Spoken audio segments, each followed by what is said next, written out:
Okay, so I'm just going to go ahead and start. I know I don't believe anyone's joined us yet, but that's okay because you can always watch this back. Hello, Rosie.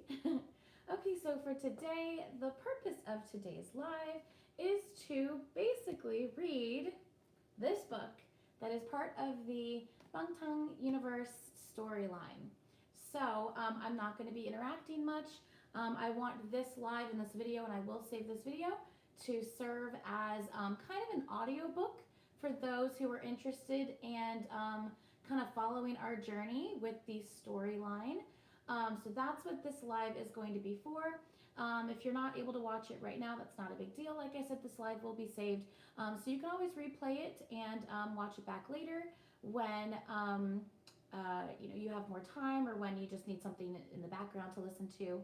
I asked you guys during my last live, or maybe it was the live before that, would you guys be interested in me reading this book live out loud? I know that I was gifted this book by a lovely subscriber. Thank you so much.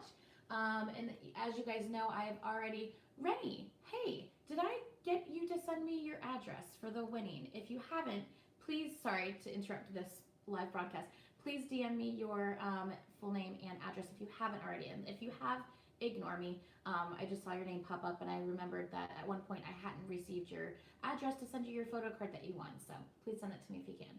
Okay, so as I was saying, yes, we are, I am going through the storyline with Caitlin, and we need to read this book. We don't need to, but I've gone through the entire storyline, my own, a year ago, but I did not read this book. So I am going to read this book this time around, and maybe I'll have a little bit more insight than I did the last time. Caitlin will have an opportunity to listen back through on this live when she has time. Before we get into our next reactions, I'm going to be posting Young Forever. And after that, our next reactions are going to be getting into the, oh, hello, Caitlin. After that, our next reactions, I'm going to be getting into the Wings short films. So we really want to be able to read this before getting into the Wings short films because I know they reference this book a lot. So it's a pretty thin book. I don't know how long it will take me to get through the book and to read it. My max live I can do is 4 hours at a time. So I will do 4 hours if it takes 4 hours. Hopefully it'll take less time than that for you guys. If it takes longer than that, then I'll probably just do this as a part 1 and do a part 2 on a different day for you guys, okay? So I'm very excited about this. Like I said, I know a lot of you guys, when I asked if you guys would be interested in this, you did say that, yeah, you said yes. A lot of you guys said that, maybe whether it's your eyesight is bad and so you can't really read a book well anymore, or whether you have, what am I trying to say? Sometimes people just don't like reading books. So that's also another thing. If you just don't feel like reading the book yourself, but you'd like to listen along and just hear someone else read it like an audiobook, then this is for you. So this is basically to serve as an audiobook for those who are interested in diving deeper into the storyline in the BTS Universe, okay? So let me get a drink of water. I'll probably have to take several little water breaks so my voice doesn't get too bad throughout this, but hopefully you guys enjoy me reading a book because that's what this live is about today. Water, chapstick, and let's go, okay? All right. Anything I need to know before I get started? Oh, bedtime. Perfect. Well, it's like I'm reading you a little bedtime story. All right, guys, let's go ahead and get started. So as you can see, this is, I don't know if it's Demian or Demian. I'm not sure, but it's one or the other. Okay. As you can see, this is by Herman Hesse? Yeah. Okay, so the notes in the book. So this is apparently the 1919 publication. Oh, interesting. So this is originally, so this is just a little note on the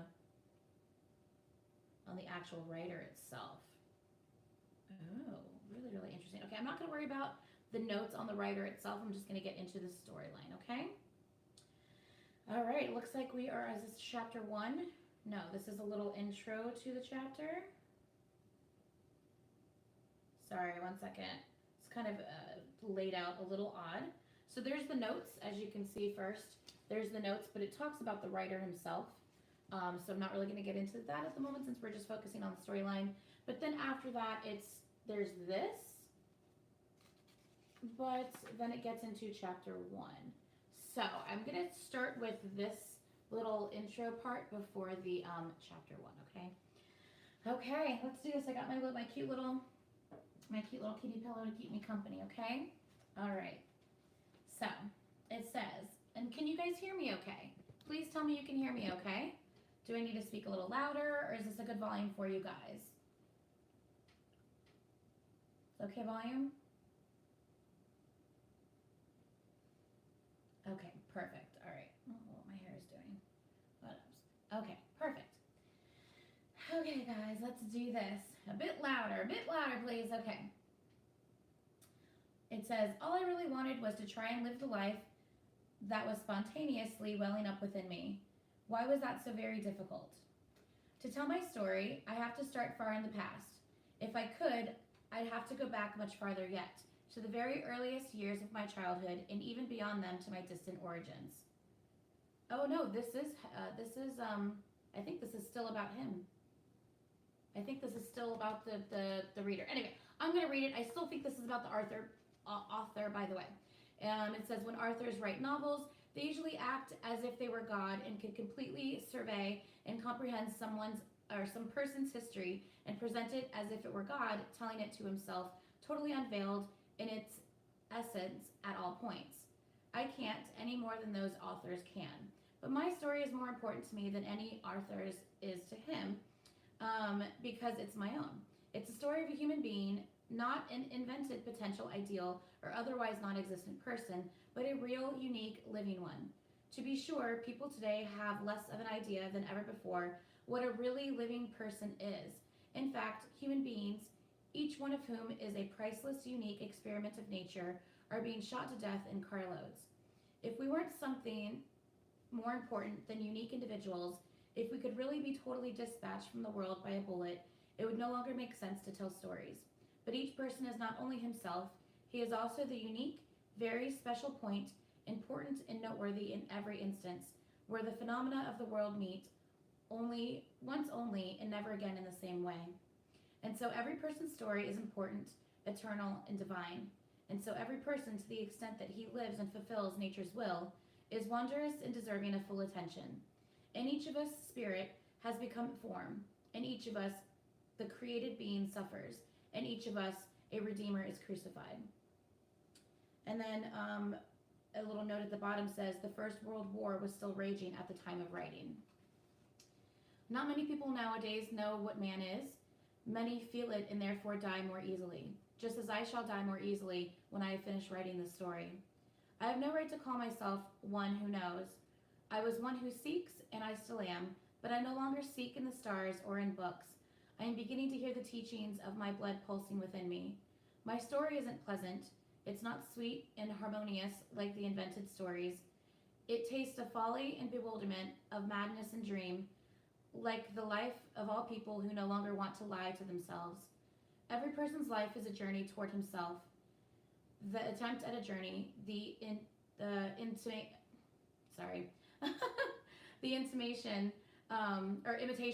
of a path. Intimation isn't even a word. The imitation of a path. No person has ever been completely himself, but each one strives to become so. Some gropingly, others more lucidly, according to his abilities. Each one carries with him the end traces of his birth, the slime and eggshells of primordial world. Many a one never becomes a human being, but remains a frog, a lizard, or an ant. Many a one is a human being above and a fish below. But each one is a gamble of nature, a hopeful attempt at forming a human being. We all have a common origin, the mothers.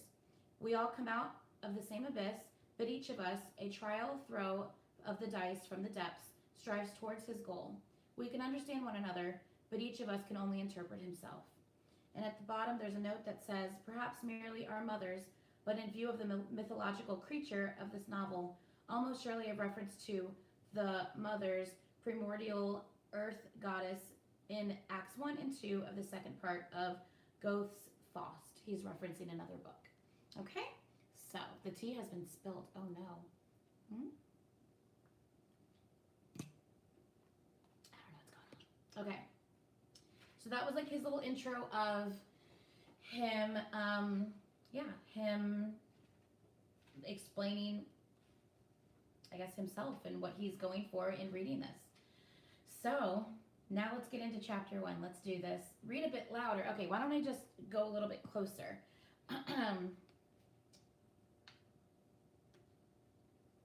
Okay, guys. Chapter 1, Two Worlds. All right. I begin my story with an experience from the time I was 10 years old and attending the grammar school in our small town. Many memories are wafted to me, touching me inwardly with melancholy, and with pleasurable thrills. Narrow, dark streets and bright houses and steeples, the chiming of clocks in people's faces, rooms filled with hominess and warm comfort, rooms filled with mystery and profound fear of ghosts. There is a smell of cozy confinement, of rabbits and several girls and servant girls, of home remedies and dried fruit. Two worlds coincided there, day and night issued from two poles. One world was my father's house, but it was even more restricted than that. It actually comprised only my parents. For the most part, this world was very familiar to me. It meant mother, father, love, and severity, exemplary manners, and school. This was the world of a warm glow, clarity, and cleanliness.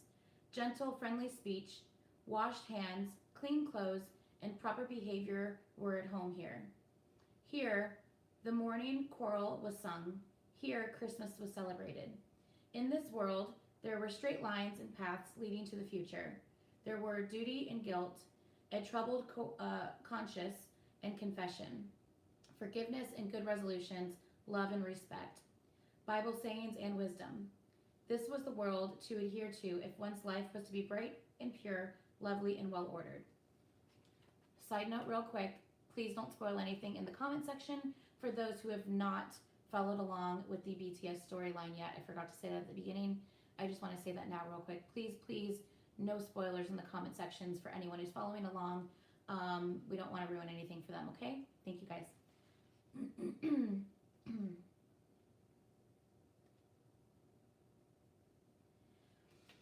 On the other hand, the other world began right in our house.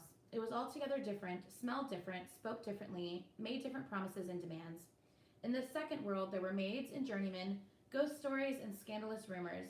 There is a motherly flow of uncanny, tempting, frightening, puzzling things like slaughterhouse and jail, drunks and bickering women, cows giving birth, horses collapsing, stories of burglaries, killings, suicides. All these beautiful and scary, wild and cruel things existed all around. In the next street, in the next house, policemen and vagrants ran, drunks beat their wives, clusters of young girls poured out of the factories in the evening. Old women could cast a spell on you and make you sick. Bandits lived in the woods, arsonists were caught by the constabulary. The second violent world gushed out fragrantly everywhere, except in our rooms where mother and father were. And that was very good. It was wonderful that here among us there was peace, order, and repose, duty and a clear conscience, forgiveness and love, and wonderful that all the rest existed, all the noisy, glaring, somber, and violent things which nevertheless could be escaped with a single bound toward one's mother. And the strangest of all was how the two worlds bordered each other, how close they were together. For example, when our maid, Lena, sat by the parlor door at our evening prayers and joined in the hymn with her bright voice, her scrubbed hands flat on her smoothed-down apron, she belonged totally with father and mother, with us, with brightness and correctness. Immediately afterwards, in the kitchen or woodshed, when she told me the story of the headless gnome or wrangled with the female neighbors in the little butcher shop, she was someone else. She belonged to the other world. She was enveloped in mystery. And so it was with everything, especially with myself. Naturally, I belonged to the bright and correct world. I was my parents' child, but wherever I turned my eyes and ears, the other world was there, and I lived in it too. Even though it was often unfamiliar and uncanny to me, even though I regularly got pangs for conscience and anxiety from it. In fact, at times I preferred to live in the forbidden world, and frequently my return home to the bright realm, no matter how necessary and good that it might be, was almost like a return to some place less beautiful, more boring, and more dreary. At times I knew my goal in life was to become like my father and mother, just as bright and pure, superior and well ordered as they. But that was a long road to travel. Before you got there, you had to attend schools and study and take tests and exams, and the road constantly led you alongside that other darker world and right through it so that it was quite possible to get stuck there and go under. There were stories of prodigal sons to whom that had helped or that had happened, and I had read them excitedly. Their return home to their father in good life was always so satisfying and splendid. I realized keenly that that was the only proper, good, and desirable outcome. But the part of the story that took place amongst the wicked and the lost was by far the more appealing, and if one were free to state and admit it, it was sometimes actually a downright shame to the prodigal repented and was found again. That the prodigal repented and found again. Okay, I see what they're saying. Are you guys getting it? The outside world, although less perfect, was more almost attractive to him in a way. Almost like he wanted to go out and experience it and then worry about saying sorry for going out and experience it later. Interesting. But one didn't say that and didn't even think it.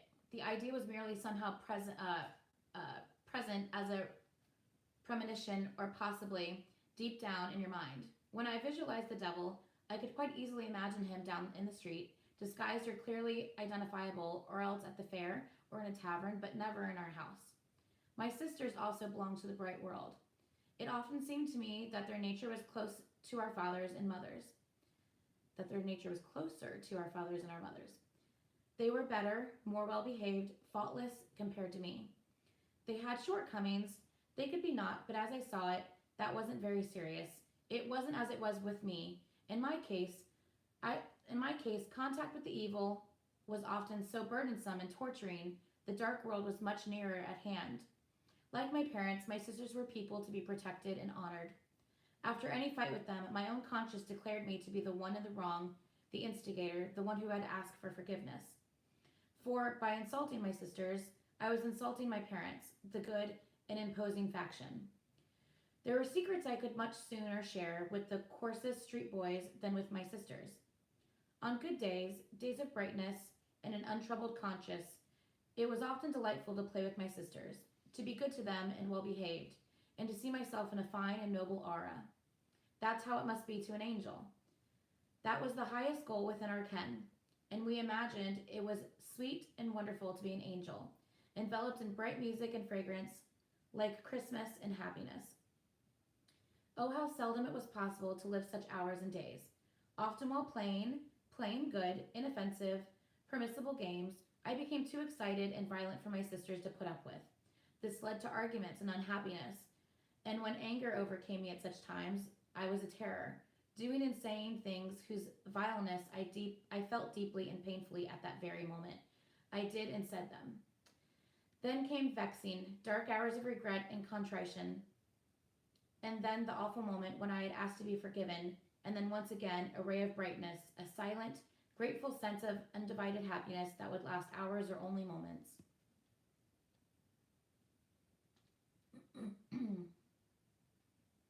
I attended grammar school. The mayor's son and the son of the chief forest ranger were in my class and visited me sometimes.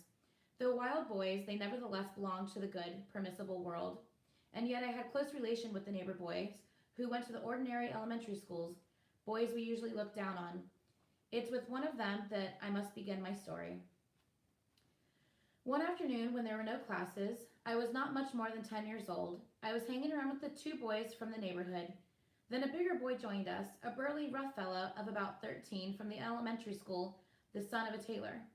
His father drank, and his whole family had a bad reputation. I knew Franz Cromer well, and I was afraid of him, so that I didn't like his joining us then. He already acted like a grown-up man, mimicking the walk and speech habits of young factory laborers. With him as leader, we went down to the riverbank next to the bridge and hid from the world underneath the first arch of the bridge. The narrow bank between the vaulted bridge wall and the sluggishly flowing water consisted entirely of refuse, broken crockery and junk, tangled clusters of rusty wire and other rubbish. Sometimes usable items could be found there. Under Franz Cromer's direction, we had to examine the stretch of ground and show him what we discovered. Excuse me.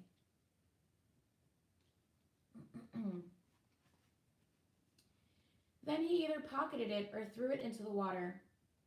He ordered us to pay special attention to any lead, brass, or pewter items that might be there. He pocketed them all, as well as an old horn comb. I felt very tense in his presence, not because I knew my father would forbid me to associate with him if he knew about it, but out of fear of Franz himself. I was glad that he took me along and treated me like the others. He gave orders, and we obeyed, as if it were an old custom, even though I was with him from the first time. Finally, we sat down on the ground. Franz spat into the water and looked like a grown man. He spat through a gap in his teeth and could hit any mark he aimed at. A conversation began, and the boys started boasting and showing off, relating all sorts of schoolboy heroics and mischievous pranks. I kept silent, but was afraid that this very silence would draw attention to me and make Cromer angry at me. From the outside, my two companions had withdrawn from me and gone over to his side. I was a stranger among them, and I felt that my clothing and manners provoked them. As a grammar school pupil and a rich kid, I couldn't possibly be popular with Franz, and I was well aware that the minute it came to that, the other two would disavow me and leave me in the lurch. 1 second, I just need to shift around, guys. Sorry. My foot was falling asleep. Okay. At last, out of pure fear, I started telling a story too. I made up an elaborate tale of thievery, making myself the hero. My story was that, in an orchard near the corner mill, along with a friend, I had stolen a sack full of apples at night. And not just ordinary apples, but exclusively Rainettes and golden Permians, the best varieties. I took refuge in this story from the dangers of the moment. I was a fluent inventor and teller of tales. In order not to finish too soon and thus perhaps become involved in something worse, I showed off all of my inventive skills. One of us, I narrated, had to stand guard the whole time that the other one was in the tree throwing down the apples. And the sack was so heavy that we finally had to open it again and leave half the apples behind, but we returned a half hour later and fetched the rest. When I was finished, I hoped for a little applause. I had gradually become enthusiastic and intoxicated by my own storytelling. The two younger boys were silent in expectation, but Franz Cromer looked at me penetratingly through half-closed eyes and asked me in a menacing voice, "Is that true?" "Yes," I said. "So it's really and truly so?" "Yes, really and truly," I defiantly affirmed while choking inwardly with anxiety. "Can you swear to it?" I got frightened, but I immediately said yes. "Then say, 'By God and my salvation.'" I said, "By God and my salvation." "All right then," he said, and he turned away. I thought that was the end of it, and I was glad when shortly afterwards he stood up and started walking back. When we were on the bridge, I timidly said that I had to go home. "Don't be in such a hurry," Franz laughed. "After all, we're going the same way." He sauntered ahead slowly, and I didn't dare to make a break for it. But he did actually walk towards our house. When we were there, when I saw our house door with its thick brass knob, the sunshine in the windows and the curtains in my mother's room, I drew a deep breath of relief. Oh, I was back home. Oh, I had made a good, blessed return home, a return to the brightness and the peace. When I opened the door quickly and slipped inside, prepared to close it behind me, Franz Cromer pushed his way in too. He stood beside me in the cool, dark passage with its tiled floor, where the light came only from the yard, that held me by the arm and said quietly, "Hey you, don't rush away like that." I looked at him in fright. His grip on my arm was as hard as iron. I thought about his possible intentions and whether he might want to hit me. If I were to call out now, I thought, call out loudly and violently, would someone from upstairs show up fast enough to rescue me? But I decided not to. "What is it?" I asked. "What do you want?" "Not much. I just have to ask you something else. The others don't need to hear it." "Is that right? Well, what else am I supposed to tell you? I've got to go upstairs now." Franz quietly said, "I'm sure you know who owns the orchard by the corner mill." No, I don't. I think maybe the miller. Franz had flung his arms around me, and now he drew me very close to himself so that I was forced to look directly into his face. And his eyes were pure malicious. He had a nasty smile, and his face was full of cruelty and power. Yes, boy, I'm the one who can tell you who owns the orchard. I've known for some time that the apples were stolen, and I also know that the man said he'd give 2 marks to whoever could tell him who stole my fruit. My God, I exclaimed, but you won't tell him anything, will you? I felt that it would be useless to appeal to a sense of honor. He came from that other world. For him, backstabbing was no crime. I was completely convinced of that. In matters like this, the people from the other world weren't like us. Not telling him anything, Cromer laughed. My dear friend, do you think I'm a counterfeiter and can make my own 2-mark pieces? I'm a poor guy and I don't have a rich father like you. And whenever I can earn 2 marks, I've got to earn them. Maybe he'll even give me more. He suddenly let go of me again. Our vestibule no longer smelt of peace and security. The world was tumbling down around me. He was going to turn me in. I was a criminal, and my father would be informed. Maybe the police would actually come. All the terrors of chaos threatened me. Everything ugly and dangerous was mustered up against me. That I hadn't really stolen anything was completely beside the point. On top of that, I had sworn an oath, my God, to my God. Tears welled up in my eyes. I felt that I had to buy myself off, and I rummaged desperately through all my pockets. There was nothing in them, not an apple, not a pocket knife. Then I remembered my watch. It was an old silver watch, and it didn't go. I wore it just for the sake of it. It came from our grandmother. I quickly pulled it out. Cromer, I said, listen, you mustn't turn me in. That would not be nice of you. I'll give you my watch. Look. Unfortunately, I have nothing else. You can have it. It's silver, and the works are good. It just has a minor defect. It has to be repaired. He smiled and took the watch into his large hand, and I looked at that hand and felt how rough and deeply hostile it was to me, how it was reaching out for my life and my peace of mind. It's silver, I said timidly. I don't give a hoot for your silver and that old watch of yours, he said with profound contempt. Get it repaired yourself. But Franz, I exclaimed, trembling with fear that he might run away. Please, wait a minute. Do take the watch. It's real silver, really and truly, and I just don't have anything else. He looked at me with cool contempt. In that case, you know who I'm going to go see. Or I can also tell the police about it. I'm well acquainted with the sergeant. He turned around to leave. I held him back by the sleeve. It mustn't be. I would much rather have died than bear all that I would ensue if he felt like that. Franz, I pleaded, hoarse with agitation, don't do anything silly. It's just a joke, right? Yes, a joke, but one that can cost you dear. Then Franz, tell me, what should I do? You know I'll do anything. He surveyed me with his half-shut eyes and laughed again. Don't be stupid, he said with false bonhomie. What the heck is bonhomie? You know what's what, just the same as I do. I can earn 2 marks, and I'm not so rich that I can throw them away. You know it. But you're rich. You even have a watch. All you need to do is give me the 2 marks, and that will be that. I understood his logic. But 2 marks for me it was as much and just as impossible to get as 10, 100, 1,000 marks. I had no money. There was a little money savings box in my mother's room that contained a few 10 puffin? I don't know what that equates to. And 5 puffin coins from uncle's visits and similar occasions. Otherwise, I had nothing. At that age, I wasn't yet receiving any allowance. I have nothing, I said sadly. I have no money at all, but aside from that, I'll give you anything. I have a book about Indians and soldiers and a compass. I'll get it for you. Cromer merely twitched his brazen, malicious lips and spat on the floor. Don't babble, he said imperiously. You can keep your junk. A compass? Don't make me angry now, too, all right? And hand over the money. But I don't have any. I never get money. I just can't help it. Well, then, you bring me the 2 marks tomorrow. After school, I'll be waiting for you down on the market, and that's that. If you don't bring the money, you'll see. Yes, but where am I going to get it? My God, if I don't have any. You've got the money enough in the house. That's your affair. So then tomorrow after school, and I'm telling you, if you don't bring it, he darted a frightening look into my eyes, spat again, and disappeared like a ghost. Franz doesn't seem very nice. I was unable to go upstairs. My life was wrecked. I thought about running away and never coming back or drowning myself, but I had no clear images of that. In the darkness, I sat on the lowest step of the staircase withdrew deeply into myself, and surrendered myself to my misfortune. Lena found me crying there when she came downstairs with the basket to fetch wood. I asked her not to say anything upstairs, and I went up. On the rack beside the glass door hung my father's hat and my mother's parasol. Domesticity and tenderness radiated from all those objects. My heart greeted them beseechingly and gratefully, just as the prodigal son greeted the sight and smell of old rooms in his home. But now all of that was no longer mine.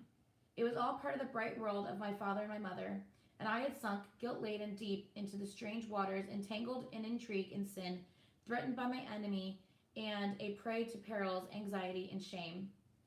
The hat and parasol, the good old freestone floor, the big picture over the vestibule closet, and the voice of my older sister coming from the parlor, all of that was dearer, more gentle, and precious than ever before.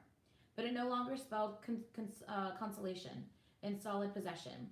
It was nothing but reproach. All that was no longer mine. I couldn't participate in its serenity and tranquility.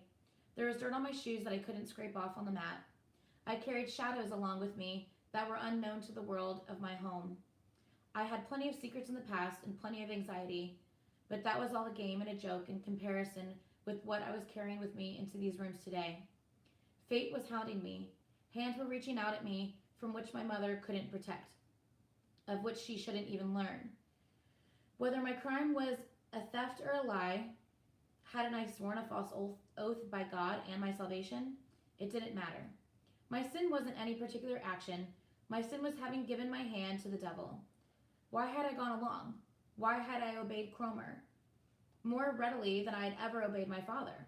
Why had I concocted that story about stealing? Why had I boasted about crimes as though they were heroic deeds?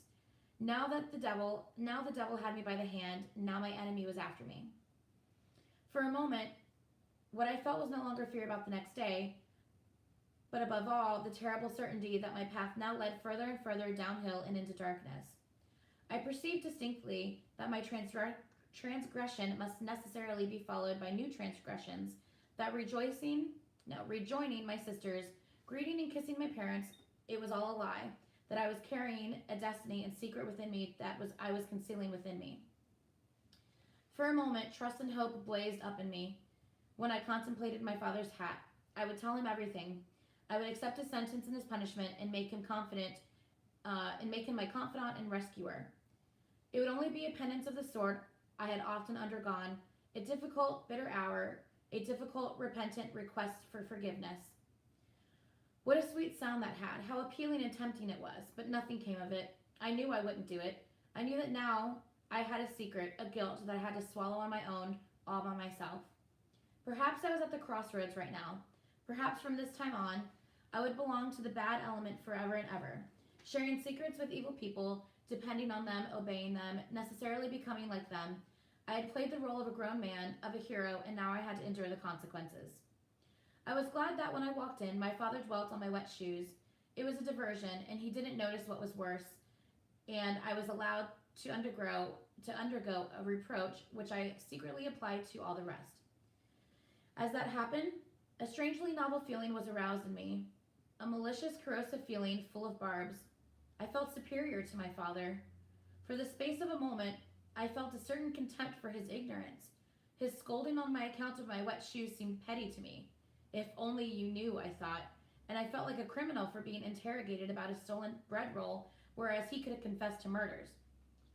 It was an ugly, repellent feeling, but it was strong, and I had profound attractiveness.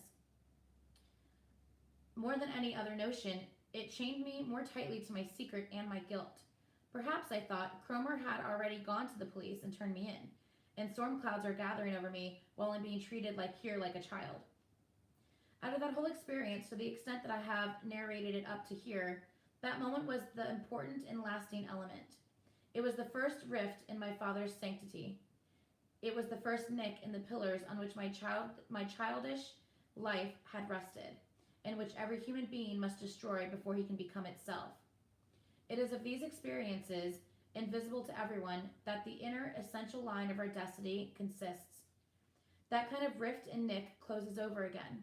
It is healed and forgotten, but in the most secret chamber of the mind, it continues to live and bleed. That line sounds familiar. I myself was immediately terrified by this new feeling. I could have kissed my father's feet right away in order to apologize him for it. But nothing so fundamental can be apologized for, and a child feels and knows that just as well and profoundly as any wise man does. I felt the need to think over my situation, to make plans the following day, but I didn't get that far.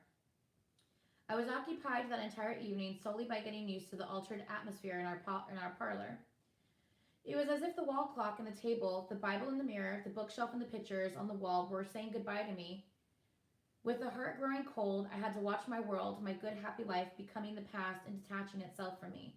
I had to perceive that I was anchored and held fast outside in the unfamiliar darkness by thirsty new roots. For the first time, I tasted death, and death tastes bitter because its birth, its anxiety and terror in the face of a frightened innovation. I was happy when I was finally lying in my bed. Before that, as my final purgatory, I had to endure our evening prayers, during which we had sung a hymn that was one of my favorites. Oh, I didn't join in, and every note was gall and wormwood to me. I didn't join the prayer, and my father spoke of the blessing, and when he ended, upon us all, I was convulsively torn out of their circle. The grace of God was upon them all, but no longer upon me. I left, cold and enormously weary. I feel like he's really beating himself up a lot. Like it seems like he's making a mountain into a molehill. No, a molehill into a mountain. You know what I'm saying? He's really beating himself over this lie that he created. Okay, but I get it. I get where he's coming from. He's very well describing why he feels the way he feels, so it's understandable. But it still seems like it could be more simpler than it is. In bed, after lying there a while, lovingly enveloped in warmth and security, my heart in its fear wandered back again, fluttering anxiously over what had occurred. As always, my mother had said good night to me. Her steps still echoed in the room. The glow of her candle still shone through the opening in the door. Now, I thought, now she'll come back again. She's felt what's going on. She'll give me a kiss and she'll ask me about it. Ask me kindly and promisingly, and then I'll be able to cry. Then the stone in my throat will melt. Then I'll throw my arms around her and tell her everything. Then things will be all right. Then I'll be saved. And when the door opening had already grown dark, I still listened a while and thought that it had just had to happen. Then I returned to reality and looked my enemy in the eye. I saw him clearly. He had a half-shut one eye, his mouth was laughing coarsely, and while I looked at him and bitterly acknowledged the inevitable, he became bigger and uglier, and his malicious eyes flashed devilishly. He was right beside me until I fell asleep. But then I didn't dream about him or the day's events. Instead, I dreamt we were sailing in a boat, my parents, sister, and I, surrounded by the perfect peace and glow of a holiday. In the middle of the night, I awoke, still feeling the aftertaste of bliss, still seeing my sister's white summer dresses shimmering in the sunlight, and I relapsed from all that paradise into the reality of my situation. Once more, I was confronting my enemy with his malicious eyes. In the morning, when my mother arrived hastily, calling out that it was already late and asking why I was still in bed, I looked sick. When she asked if anything was wrong with me, I vomited. That seemed like a small gain for me. I very much liked being slightly ill and being able to stay in bed all morning with chamomile tea, listening to my mother tidy up in the next room, and to Lena greeting the butcher out on the vestibule. A morning without school was something enchanted, like a fairy tale. The sun would poke in around the room, and it wasn't the same sun that we shut out in the school by lowering the green curtains, but even that had no savior today. It had taken on a false note. Yes, if only I had died, but I was merely a little unwell, as often in the past, and nothing was accomplished thereby. It protected me from school, but it in no way protected me from Cromer, who would be waiting for me in the market around 11. And this time, my mother's friendliness offered no comfort. It was burdensome, and it hurt. Soon I pretended to be asleep again and thought things over. There was no help for it. I had to be in the market at 11, and so I got up quietly at 10 and said that I felt well again. As usual in such instances, it meant that I could either had to go back to bed or to attend school in the afternoon. I said I would like to go to school, and I had devised a plan. I couldn't meet Cromer without any money on me. I had to get my hands on the little money box that belonged to me. There wasn't enough money in it, I was well aware, not nearly enough, but it was still something, and a premonition told me that something was better than nothing, and that Cromer had to at least be pacified. I was low in spirits when I crept into my mother's room in my stocking feet and took my box out of her desk, but it wasn't as bad as the events of the previous day. The pounding of my heart choked me, and it didn't get better when, down in the stairwell, I discovered on my first investigation that the box was locked. It was very easy to break open. I had to merely rip apart the thin tin grating, but it hurt me to rip it open because it was only then that I had committed a theft. Up until then, I had merely filched some tidbit sugar lumps or fruit, but this was stealing, even if it was my own money. I felt that I had taken one more step nearer to Cromer and his world, that bit by bit I was fairly headed downhill, and I retorted by defiance. Let the devil carry me away, now was no turning back. I counted the money fearfully while it was in the little box. It had sounded like such a lot, but now in my hand there was miserably little of it. It came to 65 peffings. I hid the box in the vestibule, held the money in my clenched fist, and left the house, feeling different from any other time I had walked through that gate. From upstairs, someone called after me, it seemed. I departed swiftly.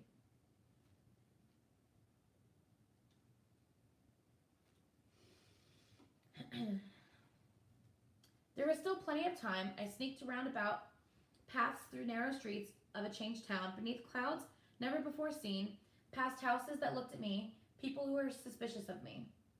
On the way, I recalled that one of my school chums had once found a thaler coin in the cattle market. I would gladly have prayed to God to perform a miracle and let me make such a find too, but I no longer had any right to pray, and even so, the money box wouldn't have been made whole again. Franz Cromer saw me from a distance, but he walked towards me very slowly, seeming to pay no attention to me. When he was close to me, he signaled to me imperiously to follow him.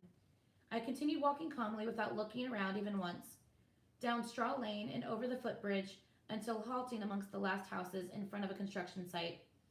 No work was going on there, and the walls stood there bare without doors or windows. Cromer looked around and went in through the doorway, and I followed. He stepped behind the wall, beckoned me over, and held out his hand. Have you got it? He asked coolly. I drew my clenched fist out of my pocket and shook out my money onto the flat of his hand. He counted it even before the last 5 peffings piece stopped clicking. This is 65 peffings, he said, and he looked at me. By the way, I don't know if I'm pronouncing that right. Peffnigs? I don't know if I'm saying that right. Yes, I said timidly. It's all I have, and I know it's not enough, but that's all there is. I have no more. I would have thought you were smarter, he said, scolding me almost gently. Between men of honor, things should be orderly. I don't want to take anything from you unjustly. You know that. Take back your small change. That other man, you know who, won't try to beat down my price. He'll pay. But I simply don't have any more. This came from my money box. That's your affair. But I don't want to drive you to despair. You still owe me 1 mark and 35 peffnigs. When will I get it? Oh, you'll definitely get it, Cromer. I don't know right now. Maybe I'll have more soon, tomorrow or the day after. You realize I can't talk to my father about it. That doesn't concern me. I'm not the type to want to do you harm, after all. I could get my money before noon, you see, and I'm poor. You're wearing nice clothes, and you get better stuff to eat for lunch than I do. But I say no more. For my part, I can wait a while. Day after tomorrow, I'll whistle for you in the afternoon, and then you'll settle up. Do you know my whistle? He performed it for me, and I had heard it often. Yes, I said, I know. He went away as if I had nothing to do with him.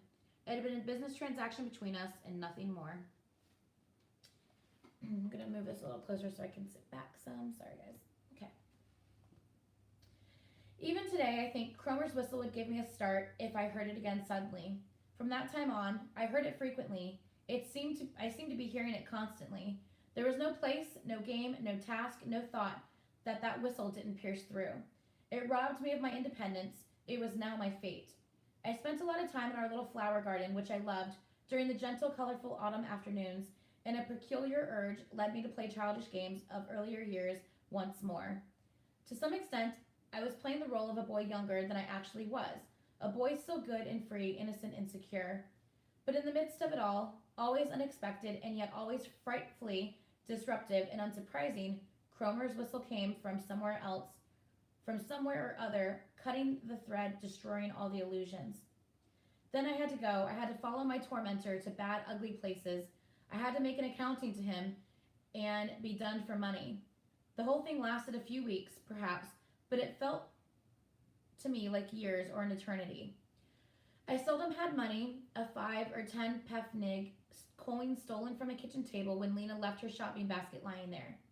Each time, Gromer bawled me out and heaped scorn on me. I was the one who wanted to fool him and cheat him out of what was duly his. I was the one who was stealing from him. I was the one who was making him miserable. Not often in my life have I taken my distress so much to heart. Never have I experienced greater hopelessness or loss of independence.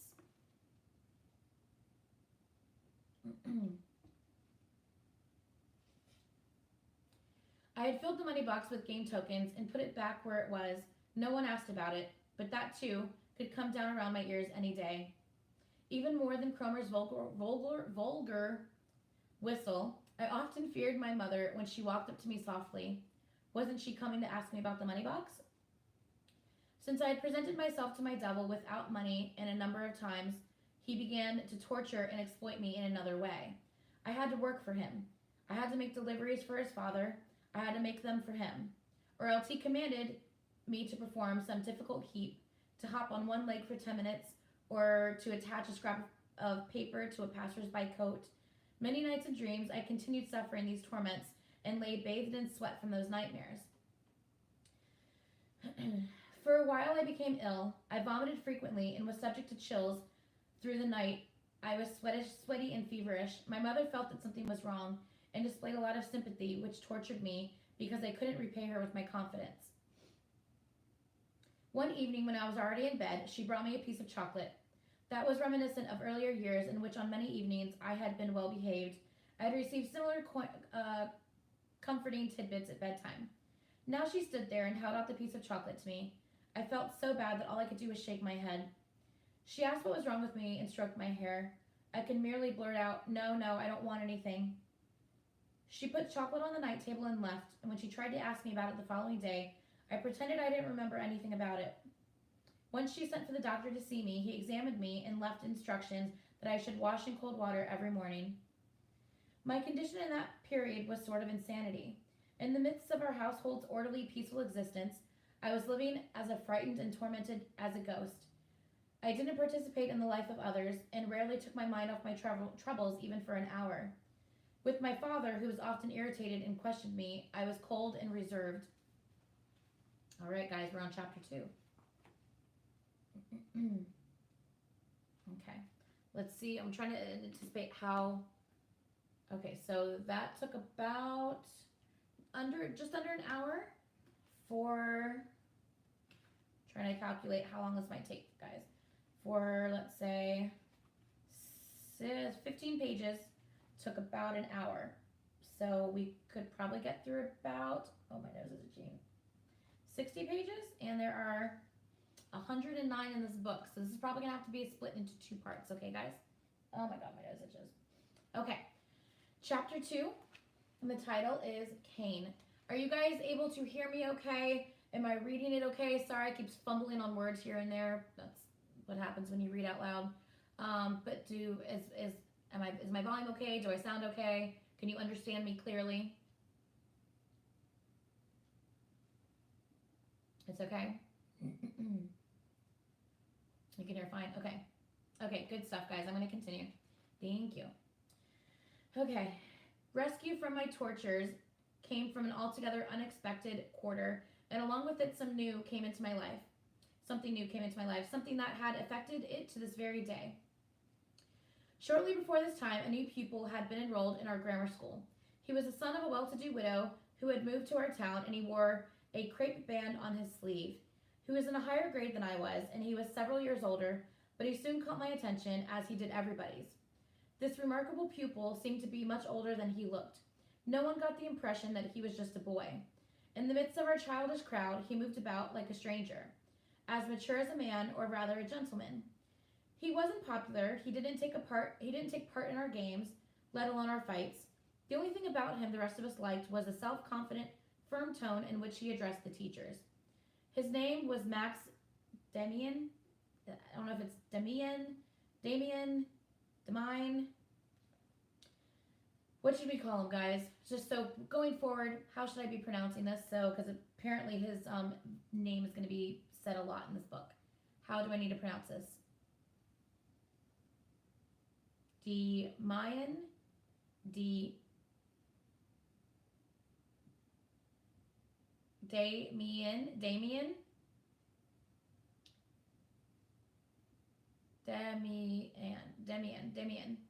like Demian. Okay, so Demian. Okay, so make sure I got that. Okay, guys, so let's continue. I'll make sure I say it properly going forward. It happened one day, as it did occasionally in our school, that for some reason or other, a second class was placed in our very large classroom. It was Damian's class. We younger ones had Bible history, the older ones had to write an essay. While the story of Cain and Abel was being hammered into us, I glanced over at Demian many times. His face had a strange fascination for me, and I saw that clever, bright, unusually mature face bent over his work attentively and intelligently. He didn't look at all like a schoolboy doing an assignment, but like a scholar pursuing his own research. I didn't find him pleasant. To tell the truth, on the contrary, I had something against him. He was too superior and cool to suit me. I found him too provokingly self-confident by nature, and his eyes that had grown upon expression that children never like, a little sad, with flashes of mockery in it. And yet, I had to look at him again and again, whether I liked him or not. But when he glanced at me once, I immediately looked away in fright. When I think today about his appearance as a schoolboy, I can say, in every respect, he was different from the rest. He was thoroughly original and individual, and attracted attention that way. Yet at the same time, he did all he could to not attract attention. He bore and behaved himself like a prince in disguise in the midst of farm boys, making every effort to resemble them.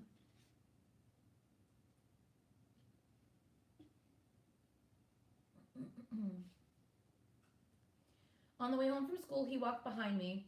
After others had scattered, he caught up with me and said hello. His greeting, too, even though he was imitating our schoolboy manner, was just as grown up and courteous. Can we walk a ways together? He asked amicably. I was flattered and nodded yes. Then I described my house to him. Oh, there? He said with a smile. I already know that house. Over your door there's a peculiar thing fixed to a wall, and it interests me right off.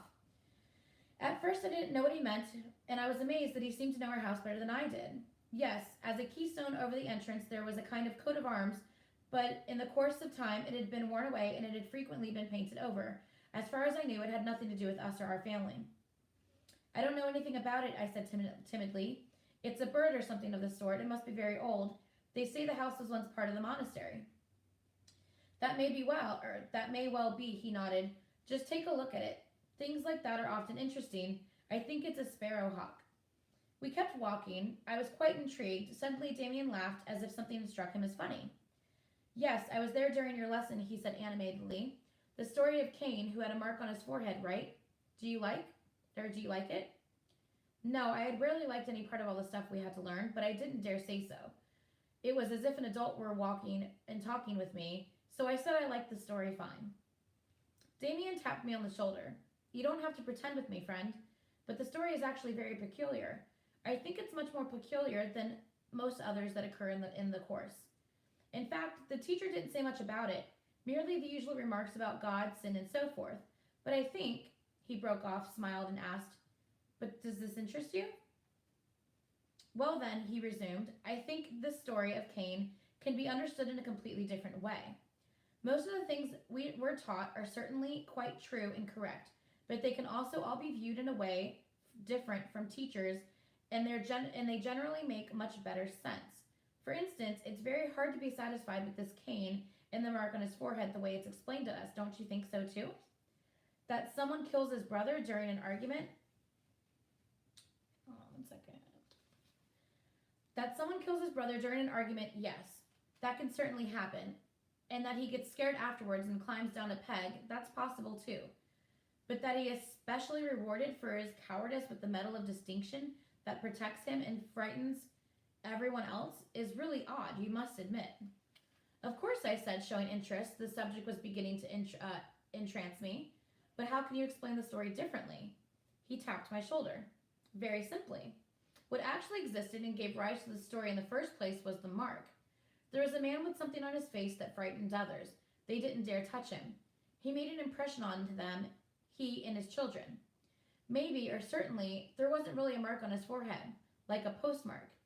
In real life, things are rarely that crude. Surely it was something strange that was barely noticeable, a little more intelligence and daring in his eyes than people were used to. This man had power. People shied away from this man. He had a mark. They explained it any way they wanted, and they always wanted what's convenient for them and puts them in the right. They were afraid of the children of Cain who possessed a mark, and so they explained the mark not for what it was as a distinction, but as the opposite. They said that fellows with the mark were weird, and so they were. People with courage and character always seem weird to other people. It was very uncomfortable to have a race of fearless, weird people running around. So now they hung a nickname on that race and made up a story about it in order to take revenge on it, in order to be compensated to some extent for all the fear they had undergone. Do you understand? Yes, that is, in that case, Cain wasn't evil at all, and the whole story in the Bible is actually completely untrue? Yes and no. Stories are so old, so very ancient. Stories that are old and so very ancient are always true, but they aren't always correctly noted down and explained. In short, I think Cain was a terrific guy, and people made up that story about him just because they were afraid of him. The story was simply a rumor, something that people bandy around in their gossip. It was true to the extent that Cain and his children really bore some kind of mark and were different from most people. I was completely amazed. And so you think the part about the murder isn't true either? I asked in my consuming interest. Oh, yes, I certainly think it's true. The strong man killed a weak man. Whether it was really his brother may be doubted. It's unimportant when it comes down to it all. All men are brothers. And so a strong man murdered a weak man. Maybe it was a heroic deed, maybe not. But in any case, the other weak men were now terror-stricken. They lamented loudly, and when they were asked, why didn't you just kill him too? They didn't say, because we were cowards. They said, we can't. He's got a mark. God has set a mark on him. The hoax must have started in such a way. Oh, I'm holding you up. Oh, sorry, that's the end of the story. Oh, I'm holding you up. So long. He turned into the old street and left me alone, more puzzled than I had ever been. The moment he was gone, I found everything he had said totally unbelievable. Cain, a noble person. Abel, a coward. The mark of Cain, a distinction. It was absurd. It was blasphemous and wicked. Where was God in all of this? Hadn't he accepted Abel's sacrifice? Didn't he love Abel? No, this was nonsense. And I suppose that Demian had been pulling my leg, sending me up the garden path. To be sure, he was a damned clever fella, and he couldn't talk. But all this, just no. Interesting. And yet I had never before thought so much about any story from the Bible or elsewhere, and for a long time I hadn't forgotten Franz Cromer so completely, hours at a time, for a whole evening. At home I read through the story again as it's told in the Bible. It was short and clear, and it had to look for something special, some secret interpretation that was totally crazy. Then any murderer could claim to be God's favorite. No, that was nonsense. The only good thing about it was the way that Demian could come out with such a theory, so readily and neatly, as if it were all self-evident, and with that look in his eyes to boot. In truth, my own existence wasn't totally in order. In fact, it was in great disarray. I had lived in a bright, clean world. I myself had been a sort of Abel. And now I was so deep in the other element, I had fallen and sunk so low. And yet, basically, I couldn't do much to help myself. How did things stand in that quarter? Yes, now a memory flashed in my head that almost took my breath away for a minute. On that terrible evening when my present misery had begun, that incident with my father had taken place. For the space of a moment, I had suddenly seemed to see through and to despise him and his bright world and wisdom. Yes, then I myself, in the role of Cain and bearing his mark, I had imagined that that mark was no shame but a distinction, and that through my malice and wretchedness I ranked above my father, above good and pious men. At that time, I didn't experience the matter with such clarity of thought, but all these elements were included in it. It was a simple flaring up of emotions, of strange stirrings that gave me pain yet filled me with pride. When I thought things over, how oddly Demian had spoke about the fearless and the cowardly, how strangely he interpreted the mark on Cain's forehead, and as he did so, how peculiarly his remarkable eyes had glistened, those grown-up eyes. and it darted vaguely through my head. This Demian, isn't he himself sort of a Cain? Why does he defend him if he doesn't feel similar to him? Why does he have that power in this gaze? Why does he speak so scornfully about the others, the timorous people, who after all are the pious and those whom God takes pleasure? I couldn't think these thoughts through to any conclusion. A stone had fallen into the well, and the well was my young soul. And for a long, very long time, this matter of Cain, the murderer, and the mark was a point of origin in all of my attempts to gain knowledge, formulating doubts and examining things critically. I noticed that the other pupils were very preoccupied with Demian too. I hadn't told anyone about the incident concerning Cain, but he had seemed to interest others as well. At any rate, a lot of rumors about the new boy began to circulate. If I only still recalled all of them, they would shed some light on him. Each of them could be interpreted.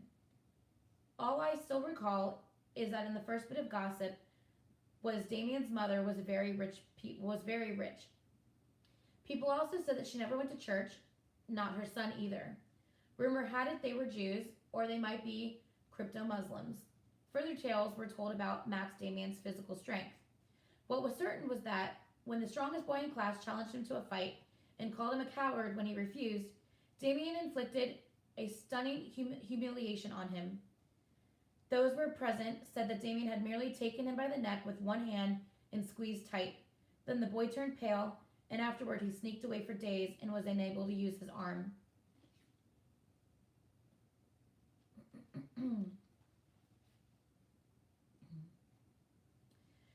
For the space of an evening, people even said he had died. Everything was claimed for a while, everything was believed, everything was exciting and marvelous. Then people had enough for a time, but not long afterward, new rumors arose amongst the schoolboys, some of whom felt free to report that Demian had intimate relations with girls, knew all there was to know. Meanwhile, my involvement with Franz Cromer pursued in its inevitable course. I couldn't shake him off. Even if he occasionally left me in peace for days at a time, I was still bound to him. He participated in my dreams like my shadow, and whatever harm he didn't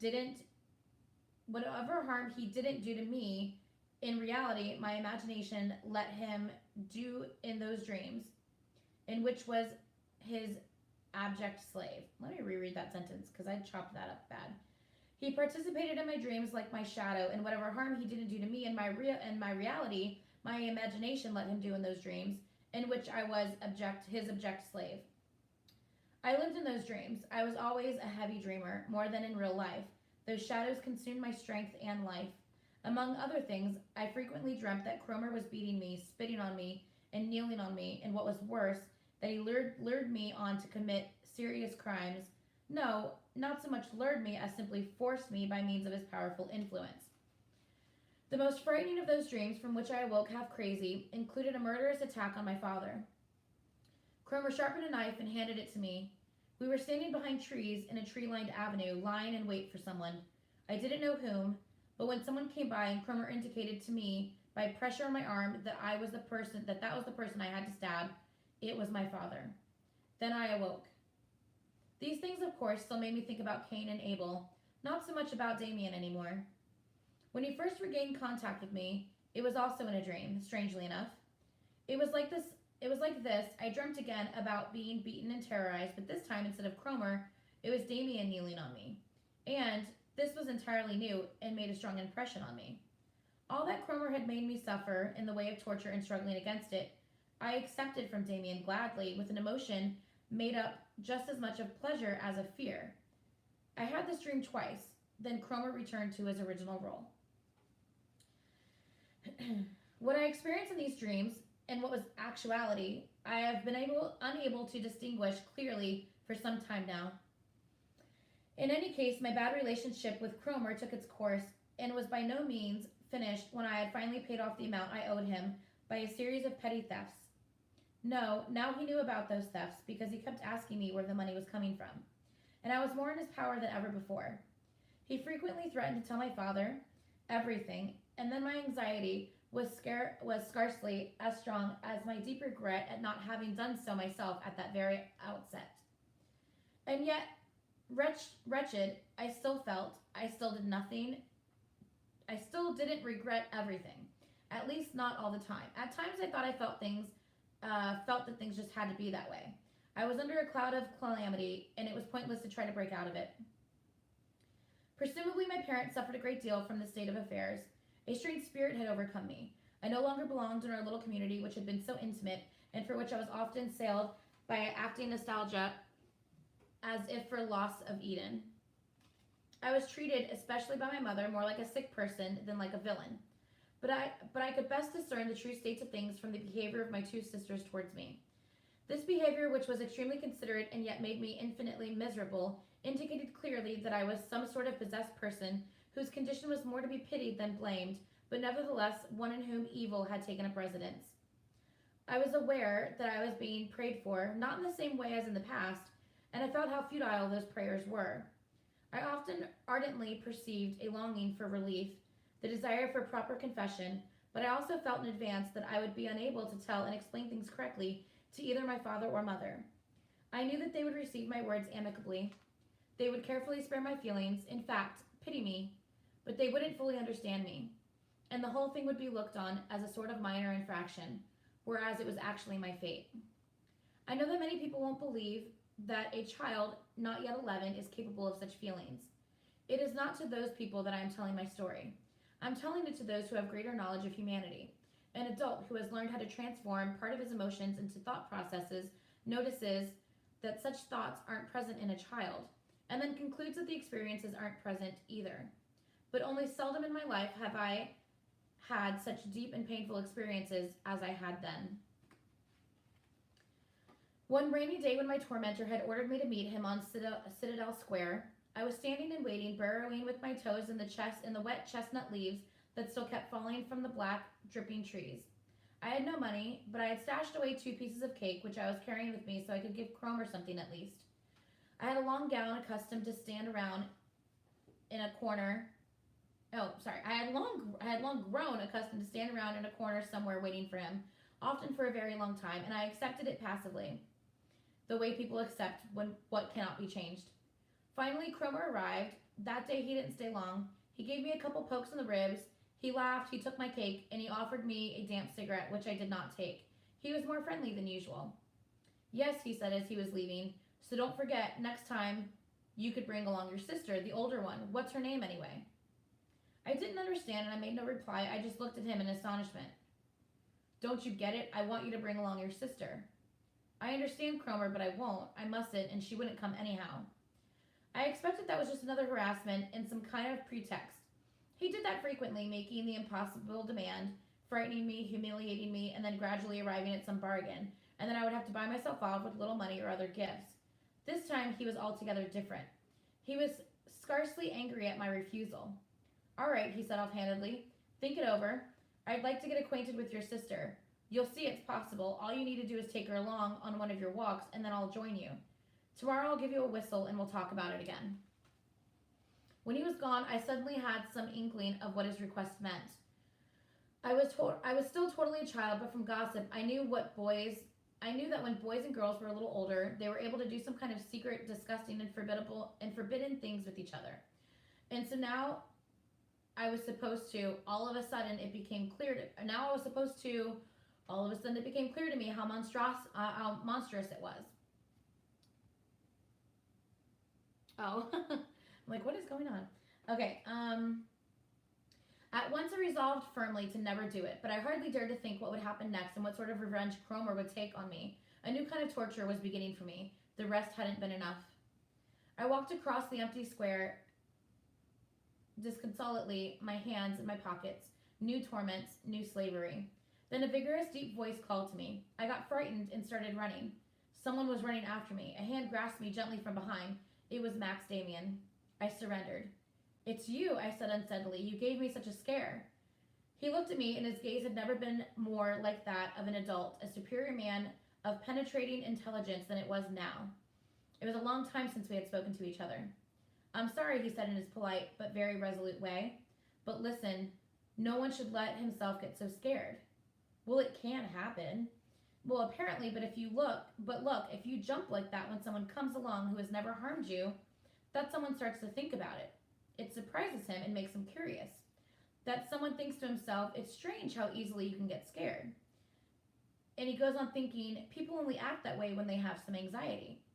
Cowards always feel anxiety, but I don't think you're really a coward, right? Oh, of course, no. Oh, of course you're no hero either. There are things you're afraid of, and there are also people you're afraid of, and there should never be any. No one should ever be afraid of people. You're not afraid of me, I hope, or are you? Oh, no, not at all. There, you see? But there are people you're afraid of. I don't know, leave me alone. What do you want of me? He was keeping pace with me. I had begun to walk faster with the idea of running away. I felt his gaze coming from one side. Just believe, he continued, that I wish you well. At any rate, you need to have no anxiety on my account. I'd like to do an experiment with you. It's entertaining and you can learn something very useful from it. Pay attention. Well, from time to time, I attempt a trick called mind reading. There's no magic involved, but when you don't know how it's done, it looks very unusual. You can give people a big surprise with it. Now let's try.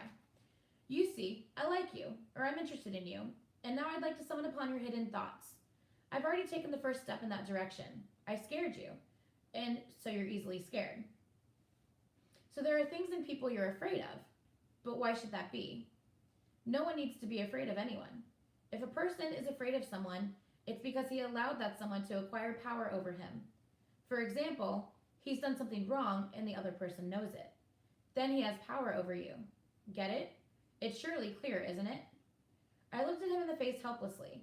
His face was as serious and wise as always, and also kindly, but without any sentimentality. It was severe, rather. It exhibited a sense of justice or something like that. I didn't know what was going on with me. He stood in front of me like a magician.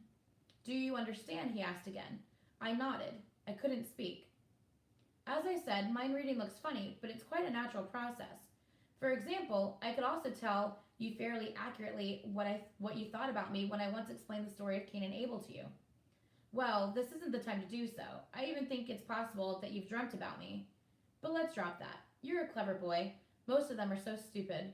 I enjoy talking from time to time with a clever boy whom I have confidence in. I hope that's all right with you. Oh, yes, only I don't understand. Let's stick to the entertaining experiment. And so we found boy S easily frightened. He's afraid of somebody. He probably shares that with the other person, a secret that gives him great discomfort. Is that correct, more or less? As in a dream, I was captivated by his voice, his influence. I merely nodded. Wasn't a voice speaking that there could only be issuing from myself? That knew everything better and more clearly than I did myself? Demian gave me a hard tap on the shoulder. So it's correct. I thought as much. Now just one more question. Do you know the name of the boy who walked away from here a while ago? I got terrifically frightened. My secret, now that it had been touched on, cringed painfully as it withdrew inside of me, unwilling to face the light. What kind of boy? There was no boy here, just me. He laughed. Speak up, he laughed. What's his name? I whispered, do you mean Franz Cromer? With an air of satisfaction, he nodded to me. Bravo! You're a smart fellow. We'll be friends yet. But now I have to tell you something. This Cromer, or whatever his name is a bad fellow. His face tells me he's a scoundrel. What do you think? Oh, yes, I sighed. He's bad. He's a Satan. But he doesn't know any of this. For God's sake, he mustn't know a thing. Do you know him? Does he know you? Please be calm. He's gone, and he doesn't know me yet. But I'd very much like to make his acquaintance. He attends the public elementary school. Yes. In what grade? The 5th. But say nothing to him. Please, please say nothing to him. Be calm. Nothing will happen to you. I suppose you don't feel like telling me a little bit more about this Cromer? I can't. No, leave me alone. He remained silent for a while. Too bad, then, he said. We could have continued the experiment further, but I don't want to torture you. But you do know, right, that your fear of him is something totally improper? A fear like that ruins us. We've got to get rid of it. You got to get rid of it if you're going to become a regular person. Do you understand? Of course, you're perfectly right, but that's impossible. You just don't know. You've seen that I know a lot, more than you would have thought. Do you owe him money, perhaps? Yes, that also, but that isn't the main thing. I can't tell you, I just can't. So it wouldn't help if I gave you the amount you owed him? I could easily give it to you. No, no, it's not like that, and I beg you, don't tell anyone about this. Not a word. You're driving me crazy. Rely on me, Sinclair. Sometime in the future, you'll tell me your secrets. Never, never, I shouted violently. Just as you wish. I only mean maybe you'll tell me more sometime. Only if you're willing to, naturally. You surely don't think I'd behave the way Cromer does. Well, oh no, but after all, you don't know anything about it. Not a thing, I merely reflect on it, and I'll never behave the way Cromer behaves. I'm sure you believe that. Besides, you don't owe me anything. We were silent for quite a while, and I grew calmer, but Damian's knowledge became more and more puzzling to me.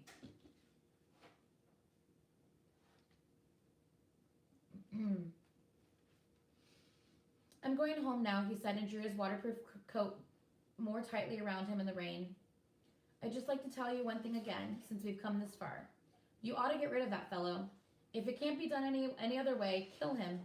I'd be impressed and pleased if you did. I'd even help you. Well, shit, that escalated quickly. I got frightened again. I suddenly recalled the story of Cain once more. The situation felt creepy, and I started to cry softly. There was too much weirdness in the air. All right then, Max Damian smiled. Get along home.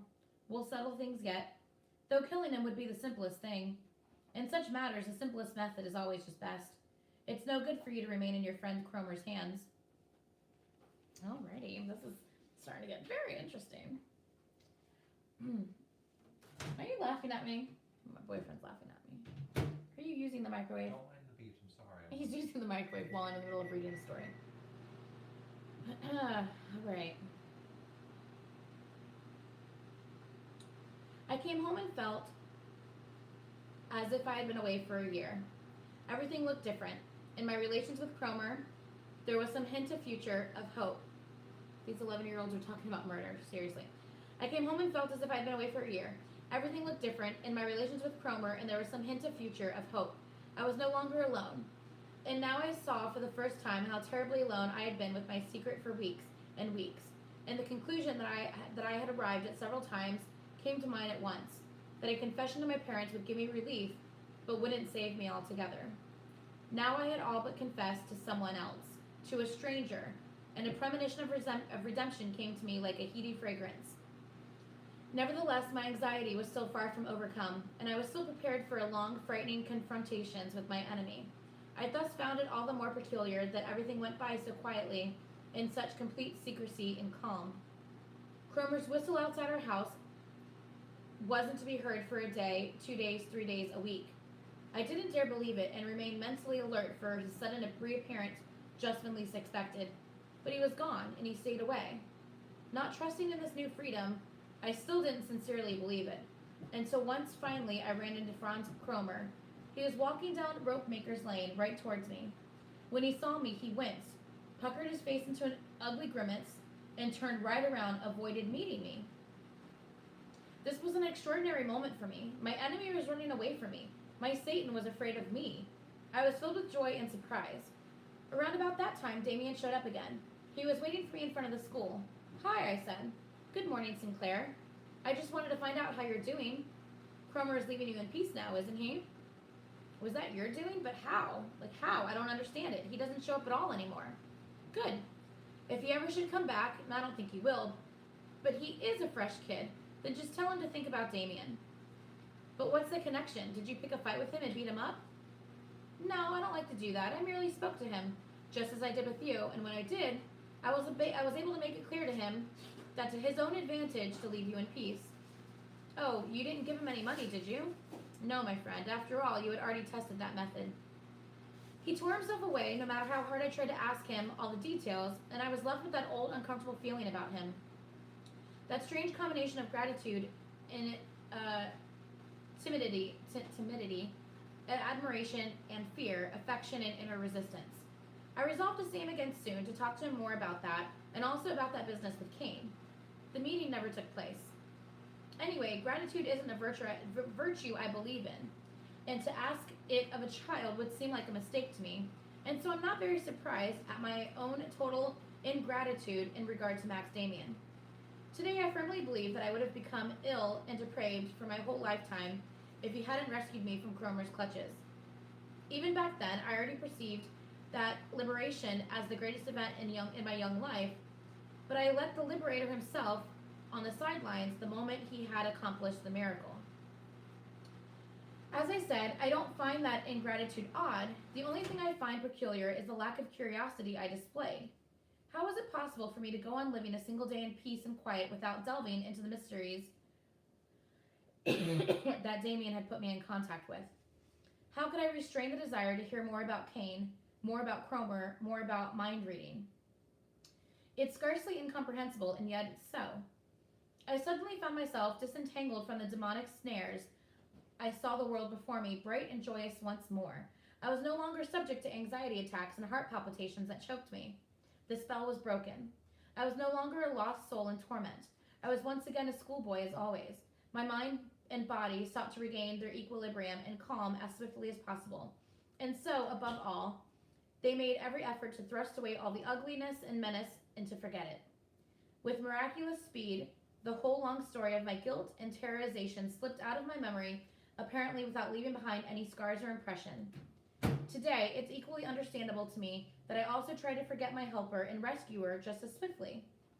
I fled from the misery of damnation, from my frightening enslavement to Cromer, with every urge and force of my injured soul. I fled back to where I had earlier been, happy and contented, to the lost paradise that was opening up again, to the bright world of my father and mother, to my sisters, the fragrance of purity, to Abel's desire to please God. On the very day after my brief conversation with Demian, when I was finally completely convinced of my regained freedom and no longer feared any relapses, I did what I have to so often and so ardently wish to do, I confessed. I went to my mother. I showed her the money box with its damaged lock. I filled it with game tokens instead of money. I told her how long I had chained myself to a wicked torturer through my own fault. She didn't understand everything, but she saw the box, she saw the change in my expression, she heard the change in my voice, and she realized I had recovered and was restored to her. And now, with strong emotions, I celebrated the holiday of my restitution, the return of the prodigal son. My mother took me to my father, the story was repeated, questions and exclamations of astonishment followed one another rapidly. Both my parents stroked my head and heaved a sigh of relief from that long-lasting oppressiveness. Everything was splendid, everything like a storybook. Everything was resolved into marvelous harmonies. Now I took refuge in that harmony with genuine passion. I couldn't sate myself sufficiently with the thought that I had regained my peace of mind and my parents' trust. I became a homebody, a model boy. I played with my sisters more than ever before, and at prayers I joined in the old hymns I loved with the emotions of one who has been saved and converted. It came from my heart. There was nothing false about it, and yet things weren't in order. At this point, that offers the only true explanation of the way I forgot about Demian. I should have made my confession to him. The confession would have been less decorative and touching, but it would have turned out to be more profitable for me. Now I was clinging with all my roots to my former heavenly world, but I had returned home and been restored to everyone's good graces. There's no but. Heavenly world, I had been returned home and had been restored to everyone's good graces. But Demian in no way belonged to that world. He didn't fit into it. He too, not like Cromer, but nonetheless, he too was a seducer. He too tied me to that second evil, bad world, and I no longer wanted to have anything to do with it. I couldn't and wouldn't sacrifice Abel and help to glorify Cain just when myself had become able again. Oh, that line was familiar too. He tied me to that second evil, a bad world, and I no longer wanted to have anything to do with it. That line sounds familiar. That was the external situation, but the mental one was this. I was free from Cromer's hands and the devil's, but not thanks to my own strength and achievement. I had tried to walk the paths of the world, and they had been too slippery for me. Now that the grasp of a friendly hand had saved me, I was running back, casting not another glance around me, to my mother's lap and the security of a sheltered, pious childhood. I made myself younger, more dependent, more childlike than I was. I was compelled to exchange my dependency on Cromer for a new one because I was unable to walk on my own. And so, in the blindness of my heart, I chose to be dependent on my father and my mother, the beloved old bright world, which I nevertheless already knew I wasn't the only one. If I hadn't done that, I would have had to resort to Demian and entrust myself to him. At the time, my not doing so seemed to be justifiable distrust of his disconcerting ideas, but in truth it was nothing but fear. Because Demian would have demanded much more of me than my parents demanded, much more. By means of inducements and admonitions, sarcasm, and irony, he would have tried to make me more self-reliant. Oh, I know it today. Nothing in the world is more repugnant to a man than following the path that leads him to himself. Nevertheless, about half a year later, I couldn't resist the temptation, and on a walk with my father, I asked him what was to be thought of some people's declaration that Cain was better than Abel. He was quite astonished and explained to me that this was far from a novel conception. It had even emerged in the early Christian period, being taught by sects, S-E-C-T-S, sects, one of which called itself Cainides. But naturally, that insane doctrine was nothing but an attempt by the devil to destroy our religion. Because if one believed that Cain was right and Abel was wrong, the consequence would be that God had made a mistake. In other words, that God of the Bible wasn't the real and only one, but a false one. And in fact, the Cainides had taught and preached something like that, but that hearsay had long vanished from human ken, and his only cause for surprise was that a school chum of mine could have been able to hear anything about it. All the same, he said, he admonished me earnestly to abandon such thoughts. Interesting. I feel like my eyes are going cross-eyed from reading this book, like, so intently. Seriously, I feel like it's hard to focus right now, even like when I'm looking at myself. Okay. We are on page 30. Let's see our time check. It is 7:10, so we've been at this for about an hour and a half. Ooh, so that took half the amount of time than the first part did. So that's promising. Okay, let's continue. I could tell lovely, tender, and we're on chapter 3, the thief on the cross. Okay.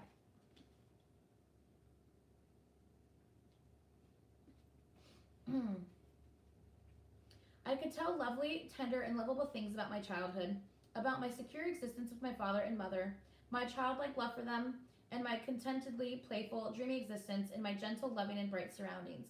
But I'm only interested in the steps I took in my life to arrive at myself. All the pretty periods of calm, islands of bliss, and Edens, whose magic I didn't fail to experience, I leave behind me in the glow of distance, and I have no desire to set foot on them again. And so, for the rest of the time, I continue to dwell on my boyhood. I shall speak only about new things that happened to me, things that drove me onward, or tore me away. These impulses always came from the other world. They were always accompanied by anxiety, compulsion, and a troubled conscience. They were always revolutionary, endangering the peace in which I would gladly have gone on living. Oh, yeah, okay.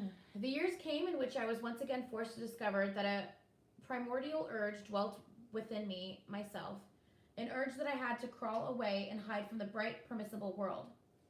As it happens to everyone, I too was attacked by the gradually awakening perception of sex as an enemy and destroyer, as something forbidden, as a seduction and sin. What my curiosity sought, what caused my dreams, pleasure, and anxiety, the great mystery of puberty, just didn't fit into the sheltered happiness of my childlike peace. I did what everyone does. I led the double life of a child who really isn't a child anymore. My conscience dwelt in the familiar, permissible world. My conscience denied the existence of the new world that was drawing. But at the same time, I was living in dreams, urges, and wishes of subterranean kind, over which that conscious life built more and more anxious bridges, because my child's world was collapsing within me. Just like almost all parents, mine offered no help for my awakening life urges, which weren't discussed. All they did, and this with inexhaustible pains, was to aid me in my hopeless attempts to deny reality and keep on residing in a child's world that was becoming more and more unreal and falsified. I don't know whether parents can do much in these situations, and I'm casting no blame on mine.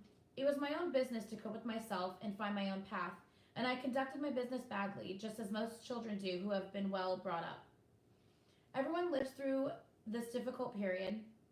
For the average person, it's to the point of this in his life when the demands of his own life clash most violently with the world around him, when his forward path must be fought for most bitterly.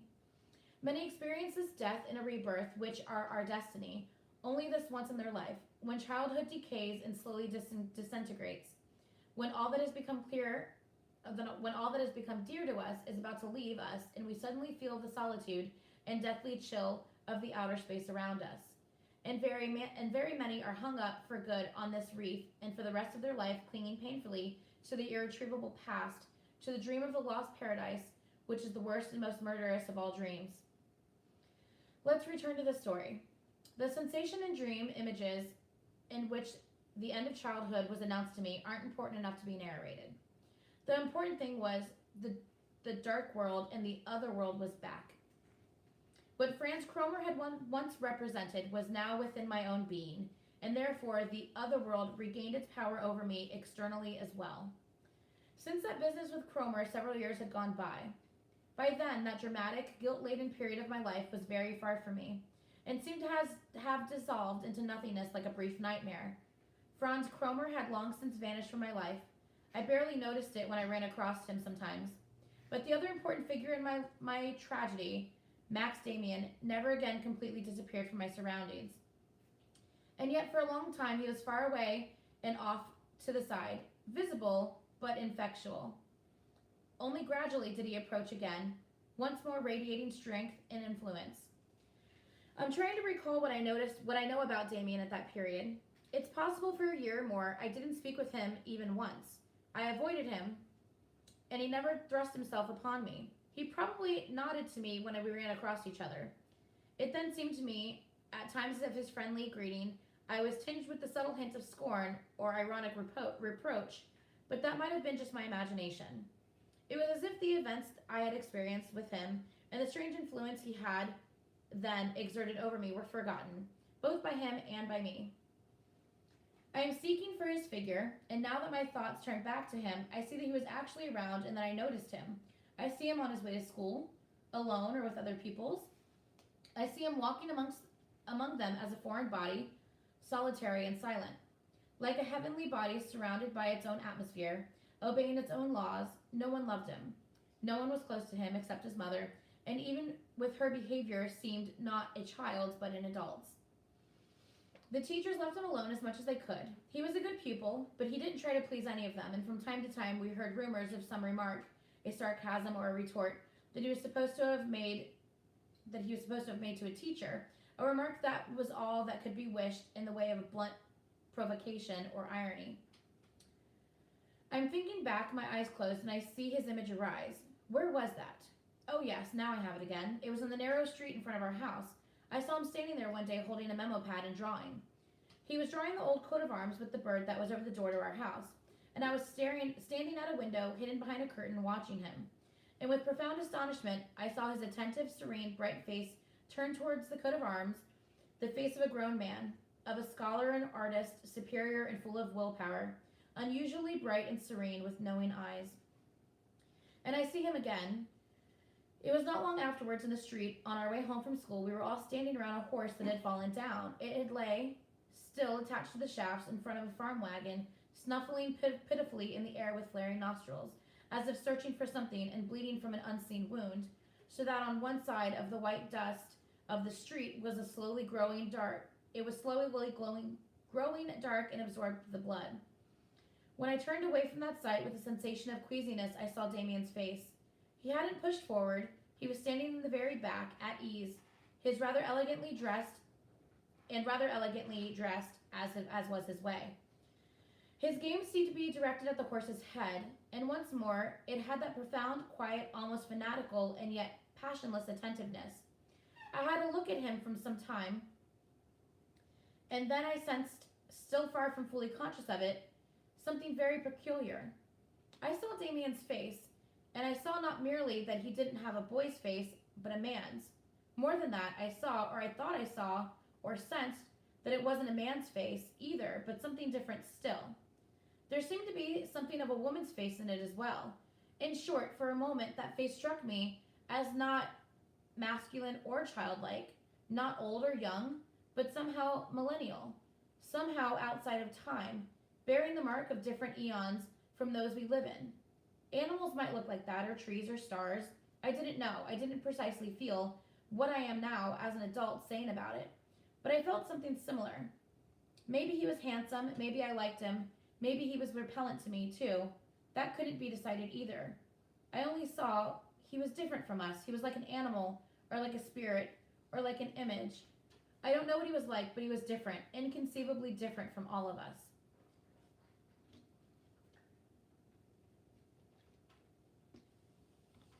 More of my recollection fails to tell me, and maybe even that much is partially drawn from later impressions. It was only when several years older that I finally came closer into touch with him again.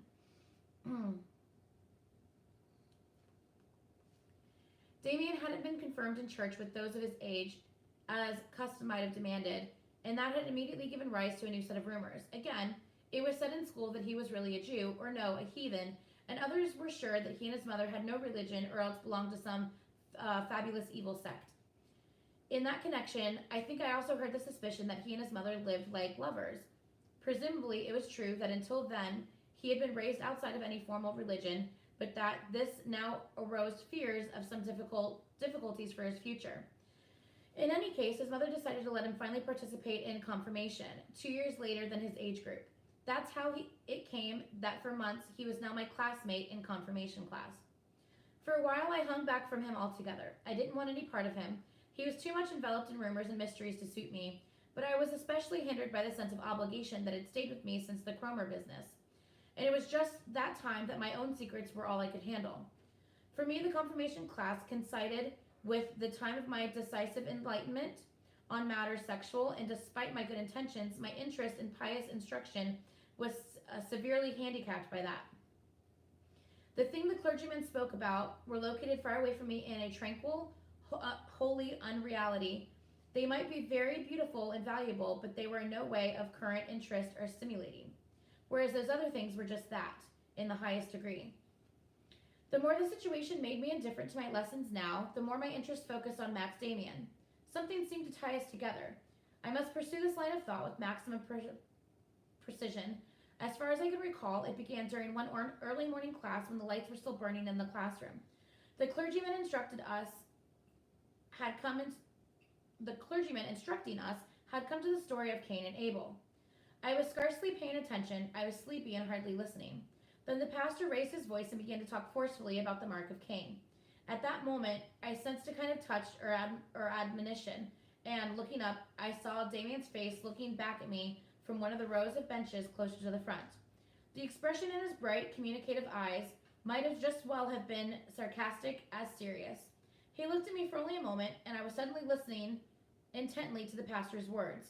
I heard him talk about Cain and his mark, and deep inside me, I felt the knowledge that the way he was teaching this wasn't exactly right, that it could also be taken another way, and that it could be critically examined. At that moment, my link to Demian was reinstated, and, strange to say, right after, I sensed this kind of solidarity in my soul. I saw it magically transferred to this spatial realm as well. I didn't know if he could arrange it by himself or if it was pure accident. In those days, I still firmly believe in accidents, or accidental events. A few days later, Demian had suddenly changed seats in religious class and was sitting right in front of me. I still recall how gratefully amid the wretched poorhouse atmosphere of that overcrowded classroom, I inhaled the fresh, sweet smell of soap coming from his neck in the morning.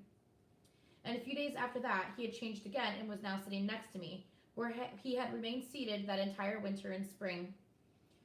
The morning classes had been completely transformed. They were no longer sporadic and boring. I looked forward to them. Sometimes we both listened to the pastor attentively as possible, and glanced from my neighbor suffice to indicate a remarkable story or unusual saying to me, and another to look from him, a very resolute one, suffice to put me on my guard and to arouse a spirit of criticism and doubt in me. But very often we were bad pupils, hearing nothing that was being taught. Demian was always polite to his teachers and fellow pupils. I never saw him fool around the way schoolboys do. I never heard him laugh out loud or talk during class. He was never scolded by the teacher, but very quietly and with more signs and looks than whispers, he was able to let me have a share in his own preoccupations. Some of these were of an unusual kid. For instance, when he told me which of the pupils interested him and the way in which he studied them, he knew some of their habits very well. He told me before the lesson, when I give you a sign with my thumb, so-and-so will look around at us, or scratch the back of his neck, and so forth. Then, during class, when I had almost forgotten all about it, Max suddenly turned his thumb towards me with a conspicuous gesture.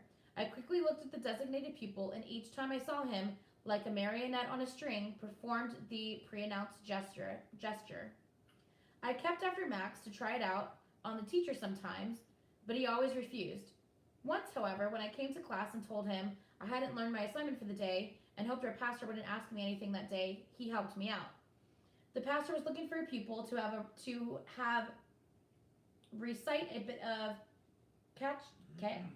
catechism, whatever, and his roving eye lit on my guilty-looking face. He walked over, slowly pointed his finger at me.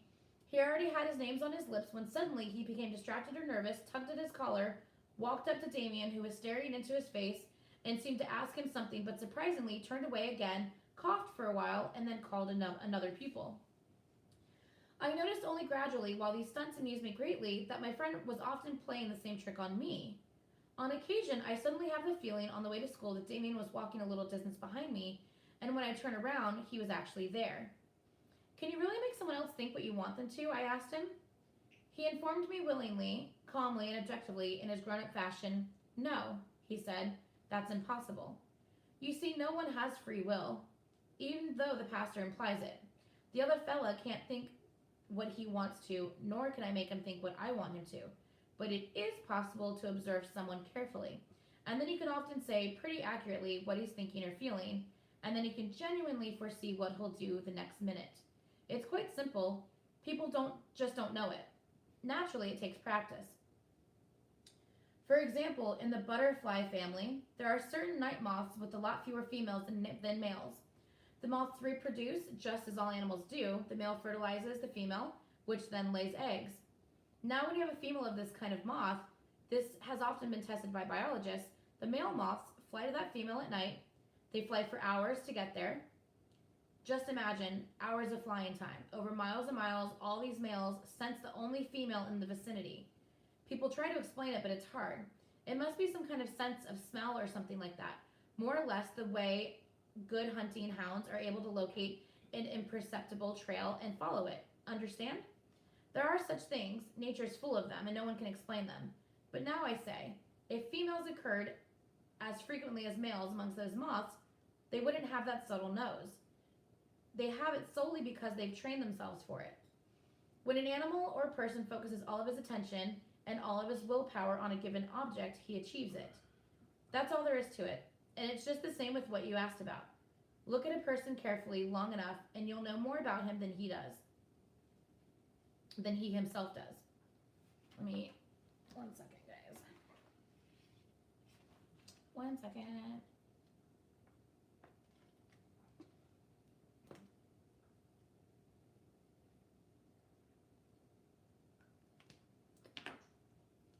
I don't think I have Omelas. I don't think I have that. I have the 2 Map of the Souls books and the Notes book. I don't think I have the other one. Okay. Is everyone enjoying the story so far? It's very interesting. How are you guys enjoying it so far? I feel cross-eyed. I need to not focus on the words for 2 seconds. I feel very cross-eyed. Send a refill, Brian. Oh, yeah, I didn't think I had Omelas. Omelas? Isn't that the place of the... Where was it? Like... Such an interesting door. It's cool. Omelas was on a storefront sign in Spring Day, right? Yep, Spring Day. Yeah. I don't have that book though, and I don't know the story of that. But yeah. I have more water. It's okay. Okay. Let's continue. The word mind reading was on the tip of my tongue, and I was about to remind him of the incident with Cromer that had taken place so long before. but this was yet another strange thing in our relationship. Never did either he or I allude in the slightest way to the fact that once, several years earlier, he had played such a serious part in my life. It was as if there had never been anything between us before, or as if each of us were sure that the other one had forgotten it. Once or twice we even ran across Franz Cromer while walking down the street together, but we didn't exchange a glance or say a word about him. But how does that willpower thing work? I asked. You say people don't have free will, but then you go on to say that all you need to do is concentrate your willpower on something and you can attain your goal. But that doesn't add up. If I'm not the master of my own will, then I can't focus it on any place that I choose. He tapped me on the shoulder. He always did that when he was pleased with me. I'm glad you're asking that, he said with a smile. People should always ask questions. They should always entertain doubts. But the matter is very simple. If, for example, a moth of that type wanted to focus its willpower on a star of some such thing, it wouldn't be able to, but it never tries to. It's only out after things that have meaning and value for it, things it needs and absolutely must have. And then it even accomplishes the unbelievable. It develops a magical sixth sense that no other animal possesses. We human beings have greater latitude, of course, and more interest than animal does. But we too are confined in a relatively small circle and can't go beyond it. I can fantasize about this and that. I can imagine I just might get to the North Pole or something like that, but I can only accomplish it and will it strongly enough if the total wish was in my mind. When my being is really completely filled with it, the moment that's the case, the moment you attempt a task that something inside you orders you to do, you'll succeed. You can harness your willpower like a trusty draft horse. For example, if I were now to try and make our pastor leave off wearing glasses, it wouldn't work. Yeah, that's what he said, okay. That's only a game. But when I decided firmly, back in the fall, to be moved out of my bench in the front of the room, it all went well. Suddenly someone showed up whose name was ahead of mine in the alphabet and who had been ill up to then, and since someone had to yield his seat to him, I was naturally the one who did it, because my will was prepared to seize the opportunity at once. Yes, I said. At that time, it struck me as very odd, too. From the moment we got interested in each other, you moved closer and closer to me. But how was it that at first you didn't get to sit right next to me, but started off by sitting on the bench in front of me a few times, right? How was that? It was like this. I myself wasn't clear about what I wanted. When I felt the urge to move away from my first seat, I only knew that I wanted to sit further back. It was my will to come to you, but I had not yet become conscious of it. At the same time, your own will pulled along and helped me out. Only when I was sitting in front of you did it occur to me that my wish was only half fulfilled. I noticed that my desire had really only been to sit next to you. But at that time, no new boy had entered the class. No, but at that time, I simply did what I wanted, and I just sat down next to you. The boy with whom I changed places was merely surprised and let me have my way. And the pastor did notice once the change had taken place. In general, whenever he has dealings with me, something nags at him secretly because he knows my name is Demian and it isn't right for me, with my name beginning with D, to be sitting all the way in the back amongst the S's. But that doesn't reach his consciousness because my will is set against it, and I prevent him from time and again from becoming aware of it. Each time he notices that something is wrong, he looks at me and starts to ponder. The dear man. But I have a simple remedy. Each time I stare really hard into his eyes, almost no one can abide that. Everyone gets nervous. If you want to get something out of anybody, and he doesn't get nervous when you unexpectedly stare hard into his eyes, give up. You won't get anything out of him, never. But that's very rare. Actually, I only know one person that it doesn't work on for me. Who is that? I asked quickly. He looked at me with those partially narrowed eyes that were a sign he was reflecting on something. Then he looked away and made no reply. And despite my overpowering curiosity, I couldn't repeat the question. But then I think he meant his mother when he said that. He seemed to have a very warm relationship with her, but he never spoke to me about her, and he never brought me home with him. I scarcely knew what his mother looked like.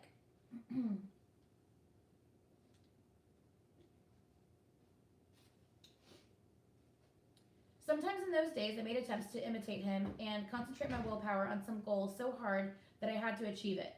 I had wishes that seemed urgent enough to me, but nothing came of it. It didn't work. I couldn't bring myself to discuss it with Demian. I couldn't have confessed to him what sort of things I was wishing for, nor did he ask. My belief when it came to religion had frittered away in the meantime, but in my way of thinking, which was totally influenced by Demian, I differed greatly from those amongst my fellow pupils who displayed total disbelief. There were some such, and occasionally they made remarks to the effect that it was ridiculous and beneath human dignity to believe in a God, that stories like those of the Trinity and Jesus' immaculate birth were simply laughable, and that it was a shame to peddle such junk this day and age. That's not at all what I thought. Even when I had doubts, I still knew enough from the whole experience of my childhood about the reality of a pious life such as my parents led. For instance, I knew it was neither unworthy nor hypocritical. Instead, I constantly retained that the most profound respect for religion. I consciously retained the most profound respect for religiosity. Religiosity. That's an interesting word. I know religious. I've never heard of religiosity, but okay. Only Demian had accustomed me to look on and to interpret the stories and the articles of faith in a freer, more personal, less rigid, more imaginative way. At least I always followed the interpretations he suggested to me gladly and with enjoyment. To be sure, many things were too brutal for me, including that business with Cain, and once during our confirmation lessons, he frightened me with a conception that was possibly even more daring. The teacher had spoken about Golgotha. Since my earliest days, the Bible story of the Passion and the death of the Savior had made a strong impression on me. Sometimes, when I was small, on, say, Good Friday, after my father had read aloud that story of the Passion, I had lived warmly and with sincere sympathy that in that sorrowful, beautiful, pale, ghostly, yet tremendously alive world, in Gethsemane and on Golgotha. I don't know. I'm probably pronouncing these words wrong. Sorry. And when I heard Bach's Saint Matthew Passion and somberly powerful glow of sorrow from that mysterious world had washed over me with all its mythical thrills. Even today, I find in that composition and in the Actus Tragicus the embodiment of all poetry and artistic expression. Now, at the close of that lesson, Demian said to me reflectively, "Sinclair, there's something in this I don't like. Just read the story over again and test it out on your tongue. It's got something that tastes insipid, namely that business with the two thieves. It's splendid the way the three crosses stand side by side on the hill, but then comes that sentimental story with the upright thief right out of some cheap religious pamphlet. First he was a criminal and committed shameful deeds. God knows what all. And now he melts away and performs lachrymose rites about mending his ways and repenting. What's the sense of that kind of repentance 2 steps away from the grave, I ask you? It's just another story right out of a sermon, saccharine and dishonest, tugging sentimentally at your heartstrings with a highly edifying background. If today you had chose one of the 2 thieves as a friend, or think about which of the 2 you could sooner put your trust in, it's certainly not that whimpering convert. No, it's the other one. He's the real man with character. He doesn't give a hoot about converting, which in his situation can only be pretty speechifying. Yeah, he doesn't give a hoot about converting, which in his case could only be pretty speechifying. He travels his path to the end and doesn't act like a coward at the last minute, renouncing the devil.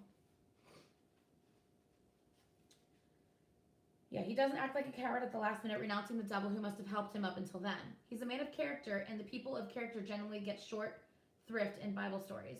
Maybe he's a descendant of Cain, don't you think so?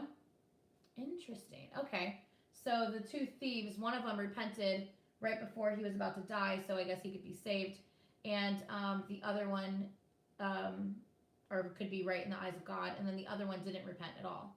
And he's saying that the one who repented, it didn't seem believable that that would happen, and that was probably just made up for the story, because why bother repenting at that? I don't know if this is this before Christ or after Christ?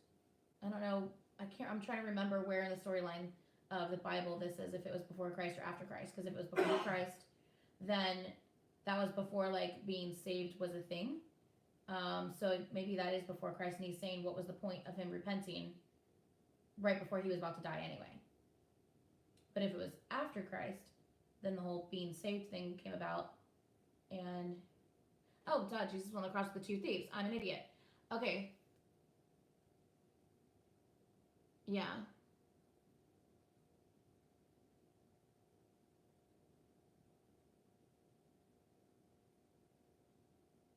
So I'm reading your your things. Anyway, okay, yes, that's what they're referring to is the two thieves on the cross. The other cross is with the G. Okay, that makes sense now.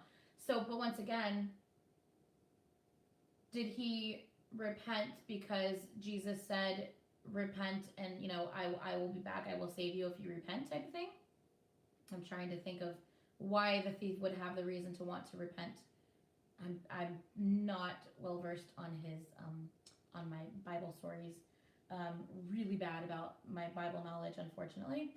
But anyway, so very interesting. So that's what he's saying is, what was the point of him repenting, like right before he was about to die anyway? What does it matter?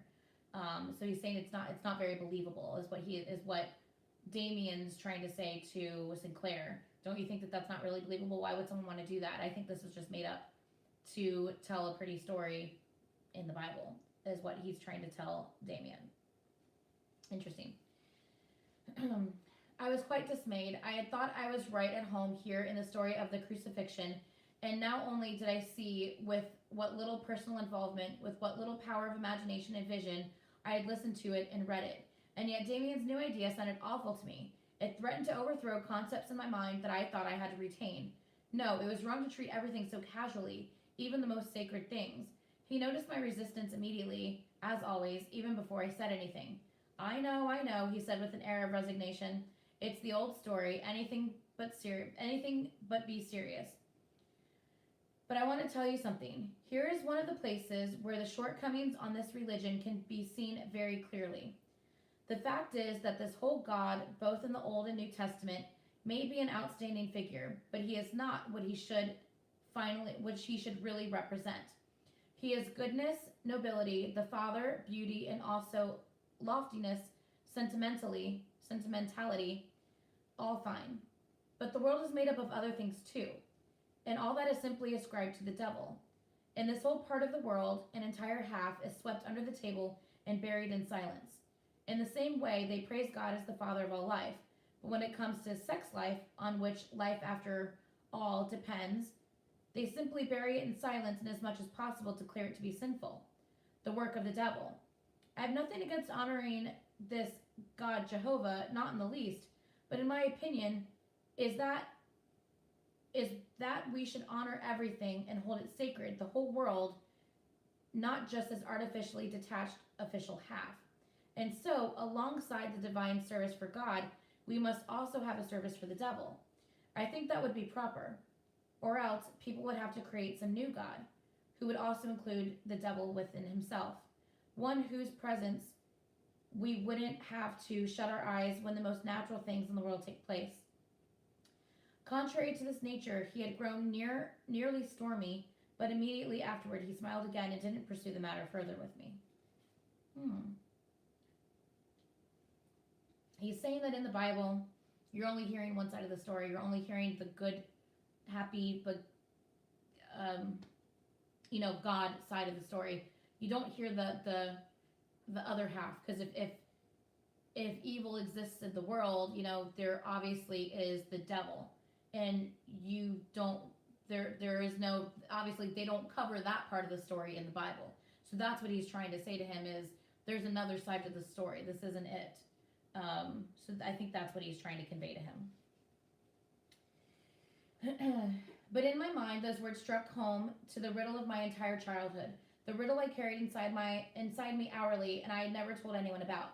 What Demian had then said about God and the devil, about the divinely official world and the devilish world buried in silence, was precisely my own idea, my own myth, the idea of the two worlds, or the two halves of the world, the bright and the dark, the insight that my problem was a problem of all mankind and a problem of all the life and thought, suddenly passed over me like a sacred shadow.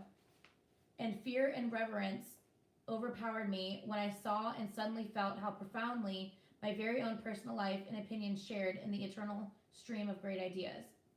This insight was not joyous, even though it somehow made me happy by confirming my opinions. It was tough and tasted raw because it contained a note of responsibility, the necessity to cease being a child and to stand on my own feet. Revealing such deep secret for the first time in my life, I told my comrade about that conception of the two worlds that had been within me since earliest childhood, and he saw at once that my deepest emotions were thereby in harmony and agreement with his. But it wasn't his way to exploit such a revelation. He listened with greater attentiveness than he had ever before given me, and looked into my eyes until I had to avert them, because I once again saw in his gaze that strange animal-like timelessness that had inconceivable antiquity. We'll talk more about it another time, he said considerately. I see what you think more than you can express, but if that's the case, you must also know that you have never fully lived out your thoughts, and that isn't good. Only the thoughts that we live out have any value. You knew that your permissible world was only half the world, and you try to hide away the second half from yourself, the way the clergymen and teachers do. You won't succeed. No one can do that when he has only begun to think. That made a strong impression on me. I nearly yelled, but there really and truly are forbidden ugly things. You can't deny it. And they're definitely forbidden, and we have to renounce them. I know that murder and all possible vices exist, but shall I, merely because they exist, go out and become a criminal? We won't go to the bottom of it today, Max said, pacifying me. Certainly you mustn't commit murder or kill girls after raping them, no. But you haven't yet reached the stage where people can tell what permitted and forbiddable really mean. So far you've only sensed part of the truth. The rest will follow. Rely on it. Now, for example, since about a year ago, you have a drive within you that's stronger than all the others, and it's supposed to be forbidden. On the other hand, the Greeks and many other nations made a deity of that drive and honored it with great festivals. And so, forbidden isn't something eternal. It can change. Today, too, any man can sleep with a woman as soon as he's taken her to the parson and married her. It's different among the other peoples, even to this day. Therefore, each of us must discover for himself what is permitted and what is forbidden to him. It's possible for someone never to do any forbidden thing and yet be a thorough scoundrel, and vice versa. Actually, it's merely a question of convenience. Whoever is too comfort-loving and to do his own thinking and be his own judge simply adapts to the pre-existing negative commandments. It's easy for him. Others feel commandments of their own within themselves. For them, things are forbidden, which every respectable man does daily. And other things were permissible for them, which are normally tabooed. Everyone must stand on his own feet. Suddenly he seemed to regret having said that much, and he broke off. Even then I could already grasp with my emotions to some extent that he was feeling at what he was feeling at that time. You see, no matter how pleasantly and apparently offhandedly he was accustomed to express his ideas, nevertheless he hated like poison to converse just for the sake of talking, as he once put it. But he sensed that, alongside my genuine interest, I was too playful, taking too much pleasure in clever babbling or the like, in short, that I lacked total seriousness.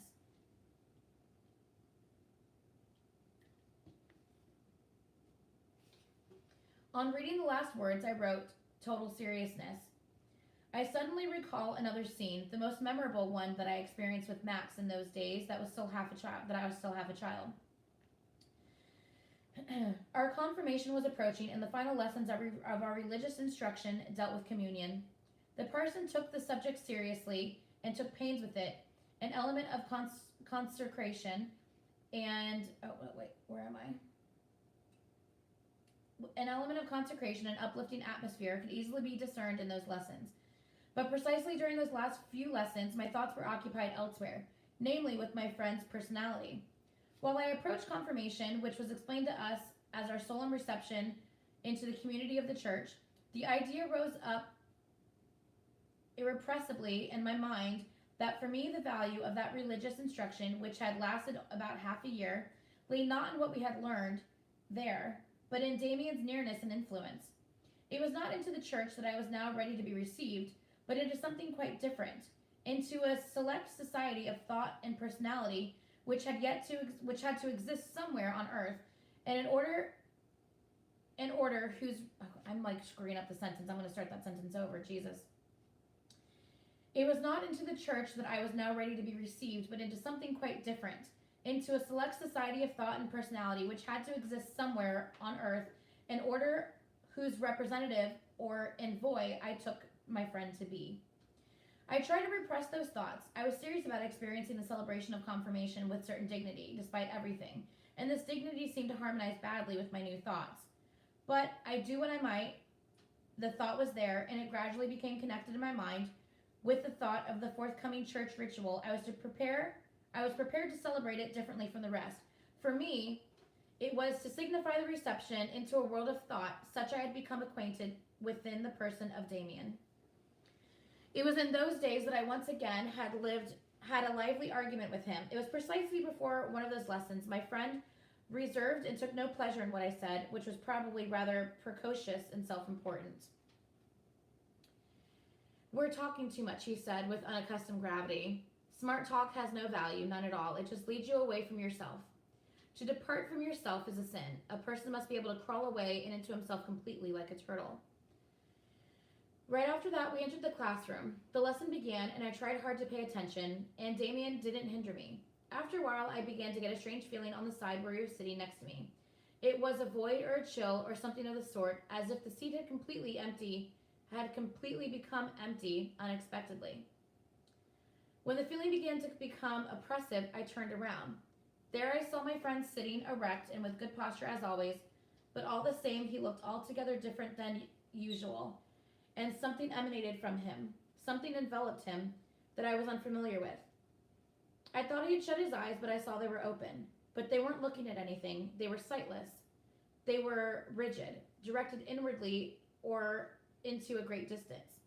He sat there totally motionless. He didn't seem to be breathing either. His mouth looked as if it were carved out of wood or stone.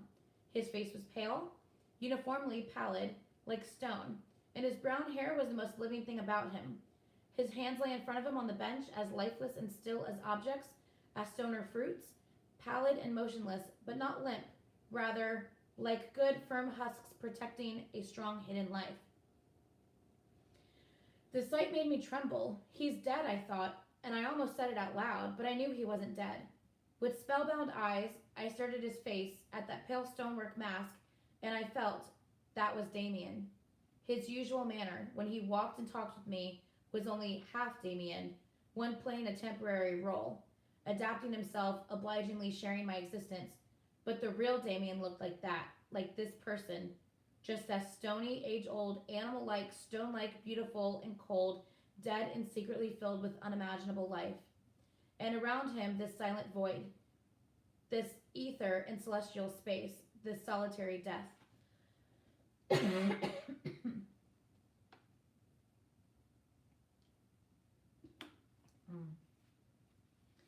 Now he has withdrawn completely into himself, and I felt, as I trembled, I had never been so all alone. I had no part in him. He was inaccessible to me. He was further away from me than if he had been on the remotest island in the world. I scarcely comprehended that no one saw except me, or that no one saw it except me. Everyone should be looking this way. Everyone should be trembling at the sight, but no one gave him any heed. He sat there stiff as a statue, and as I was forced to think, stiff as an idol. A fly settled on his forehead and walked slowly over his nose and lips. Not one crease of his skin twitched. Where was he now? What was he thinking? What was he feeling? Was he in some heaven, some hell? It wasn't possible for me to ask him about it. At the end of the lesson, when I saw him living and breathing again, when his eyes met mine, he was as before. From where was he returning? Where had he been? He seemed tired. His face had color again, and his hands were moving again, but his brown hair had now lost its sheen, and he seemed weary. In the days that followed, I devoted myself several times to a new exercise in my bedroom. I sat down stiffly on a chair, made my eyes rigid, kept completely motionless, and waited to see how long I could keep it up and how it would affect me. But I only got tired, and my eyelids started to itch violently. Shortly thereafter, I was confirmed. I'm left with no significant memories of that occasion. Now everything became different. Childhood fell away from me in ruins. My parents beheld me with certain embarrassment. My sisters had become total strangers to me. A sense of sobriety falsified my customary emotions and pleasures, draining them of substance. The garden had no fragrance. The forest did not attract me. The world around me was like a clearance sale of shopworn merchandise, insipid and unappealing. Books were just paper, music just a noise. In just such a way, the leaves fall around a tree in autumn. The tree doesn't feel it. The rain trickles down it, or sunshine or frost, and within it, life slowly retreats into its narrowest, inmost recesses. It doesn't die, it waits. It had been decided that after summer vacation, I would attend another school and leave home for the first time. At times, my mother approached me with peculiar tenderness, taking leave of me in advance, striving to conjure love, homesickness, and lack of forgetfulness into my heart. Demian had gone out of town. I was alone. Chapter 4, Beatrice. Taking a little break for my eyes. It's a lot of reading.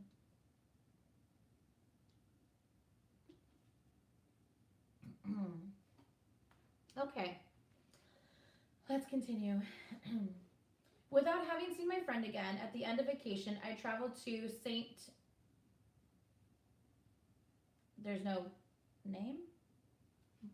Has a dash. I traveled to Saint and a dash. I don't get it. I don't know.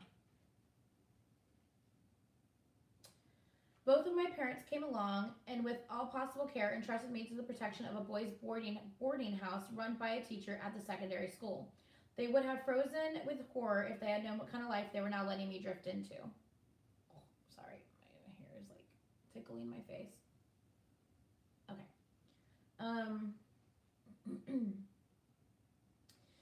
The question was, so whether the time I could become a good son and a useful citizen. The question was still whether with time I could become a good son and useful citizen, or whether my nature urged me onto other paths. My latest attempt at happiness within the shadow of my father's house and spirit had lasted a long time, had occasionally been almost successful, and yet had completely failed at the end. The strange emptiness and solitude I had first come to feel during the vacation after my confirmation, how familiar I was to become with it later on, that emptiness, that rarefied atmosphere, didn't pass away so quickly. Saying goodbye to my home came oddly at ease to me. I was actually ashamed at not being gloomier. My sisters cried for no particular reason, but I couldn't. I was surprised at myself. I'd always been an affectionate child, and basically a rather good child. I was now completely transformed. I acted totally indifferent to the world outside, and for days on end was only concerned with listening to myself, with hearing the streams, the dark streams that resounded within me beneath the surface. I had grown taller very quickly, all within the last half year, and it was gangly, skinny, half-baked youth who looked out onto the world. Boyish charm had vanished from me altogether. I myself felt that no one could love me as I was, and I didn't like myself one bit.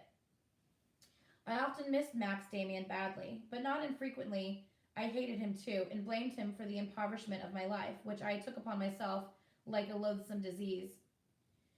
In our schoolboys' boarding house, I was at first neither liked nor respected. First I was teased, then they left me alone and considered me to be a hypocrite and an unpleasant outsider. I enjoyed the role and even exaggerated it, becoming a loner out of resentment on the outside. My solitude constantly resembled the most manly contempt for the world, whereas in secret I was often subject to debilitating attacks of melancholy and despair. At school, I was able to draw upon knowledge I had accumulated back home. My class was behindhand compared to my old one, and I got used to regarding the boys of my age as somewhat contemptuously as children. Things continued that way for a year and more. Even my first trips home during the holidays added no new note. I was glad to leave again. It was at the beginning of November that I had grown accustomed to taking short walks for thinking things over. No matter what the weather was, on these walks I often enjoyed a sort of rapture. A rapture filled with melancholy. Why can't I say that word properly? What the hell? A rapture filled with melancholy and with contempt for the world and for myself. And so I was sauntering one evening in the damp, misty twilight through the outskirts of town. The broad, tree-lined avenue of a public park was completely deserted and invited me to walk there. The path was heaped high with fallen leaves, into which I burrowed my toes with an obscure desire. There was a damp, bitter smell. The trees in the distance emerged from the mist as tall, shadowy ghosts. At the end of the avenue, I halted undecidedly, stared at the black foliage, and lustily inhaled a damp aroma of decay and dying, which something in me responded and welcomed. Oh, how insipid life tasted. From a side path, a person in a fluttering collared coat approached. I was about to walk away when he called me. "Hello, Sinclair." He came up to me. It was Alphonse Beck, the oldest boy in our boarding house. I was always glad to see him and had nothing against him, except that he was always sarcastic and patronizing towards me. He was to all the boys that were younger than himself. He was said to be strong as a bear and to have the master of our boarding house under his thumb, and he was the hero of many a tale in our secondary school gossip. "What are you doing here?" he called sociably in the tone of the older boys, affected with the occasionally condescended to address one of us. "Yes, I bet you're writing poetry." "Never entered my mind," I contradicted him gruffly. He laughed, walked alongside me, and chatted in a way I was no longer used to. "You don't have to be afraid that I might not understand you, Sinclair. I know a person is affected when he walks around in the mist like this in the evening with thoughts of autumn when he's inclined to write poetry. I know. I know about dying nature naturally and about lost youth which resembles it. Take Heinrich Heine." "I'm not that sentimental," I said in my defense. "Well, let that go, but I think that in this weather it's a good idea to seek out a quiet place where you can get a glass of wine or something. Do you want to join me? I happen to be all alone, or would you rather not? I don't want to be your tempter, my friend, in case you want to be a model boy." Soon after, we were sitting in a little suburban tavern, drinking a wine of dubious quality and clinking our glasses together. At first, I didn't like it much, but at any rate, it was something new. But soon, being unused to wine, I became very talkative. It was as if a window had opened inside of me, letting the world shine in. How terribly long had it been since I had gotten anything off my chest. I eventually began rambling on, and in the thick of it, I trotted out the story of Cain and Abel. Beck listened to me with pleasure. At last, someone I could give something to. He tapped me on the shoulder, and he called me a hell of a guy, and my heart was swelling with bliss at being able to pour out lavishly words and communications which I had needed to speak, but which had been dammed up. Bliss at being accepted as a companion and holding my own to some extent with an older youth. When he called me a clever dog, the phrase coursed through me like a sweet, strong wine. The world was glowing in new colors. Ideas flowed into my mind from 100 bubbling springs. The flame of intellect blazed up in me. We talked about our teachers and schoolmates, and I thought we were getting on splendidly. We talked about the Greeks and pagan culture, and Beck tried hard to make me own up to erotic adventures. There I was unable to participate. I had no experiences, nothing that could be told. What I had felt, devised or imagined in my mind was burning inside me, to be sure, but even the wine hadn't set it free to be discussed. Beck knew much more about girls, and I had listened to those tales passionately. I learned incredible things on that occasion. Things I never thought possible entered my dull existence and seemed self-evident. Alphonse Beck, who was perhaps 18, had already gathered knowledge. Among other things, he had learned that the trouble with girls was that they wanted nothing but flattery and attentions, which was perfectly fine, but not the essential thing.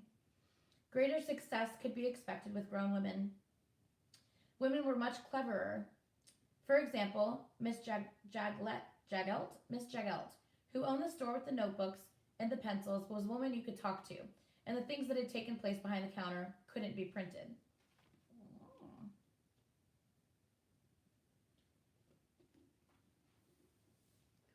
I sat there under a deep spell, stupefied. To be sure, I wouldn't exactly have been able to love Miss Jagelt, but anyway, it was amazing. Opportunities seemed to be available, at least for the older boys, that I had never dreamed of. Yes, there was a fault note in this, and it all tasted cheaper and more common than love ought to taste, in my opinion, but anyway, it was reality. It was life and adventure. Someone was sitting next to me who had experienced it, to whom seemed self-evident. Our conversation had lowered its tone somewhat. It had lost some quality, and I was no longer the clever little guy. Now I was just a boy listening to a man. But even so, compared with what my life had been for months and months, this was priceless. This was heavenly. Besides, as I only now gradually began to feel, it was forbidden. Strictly forbidden.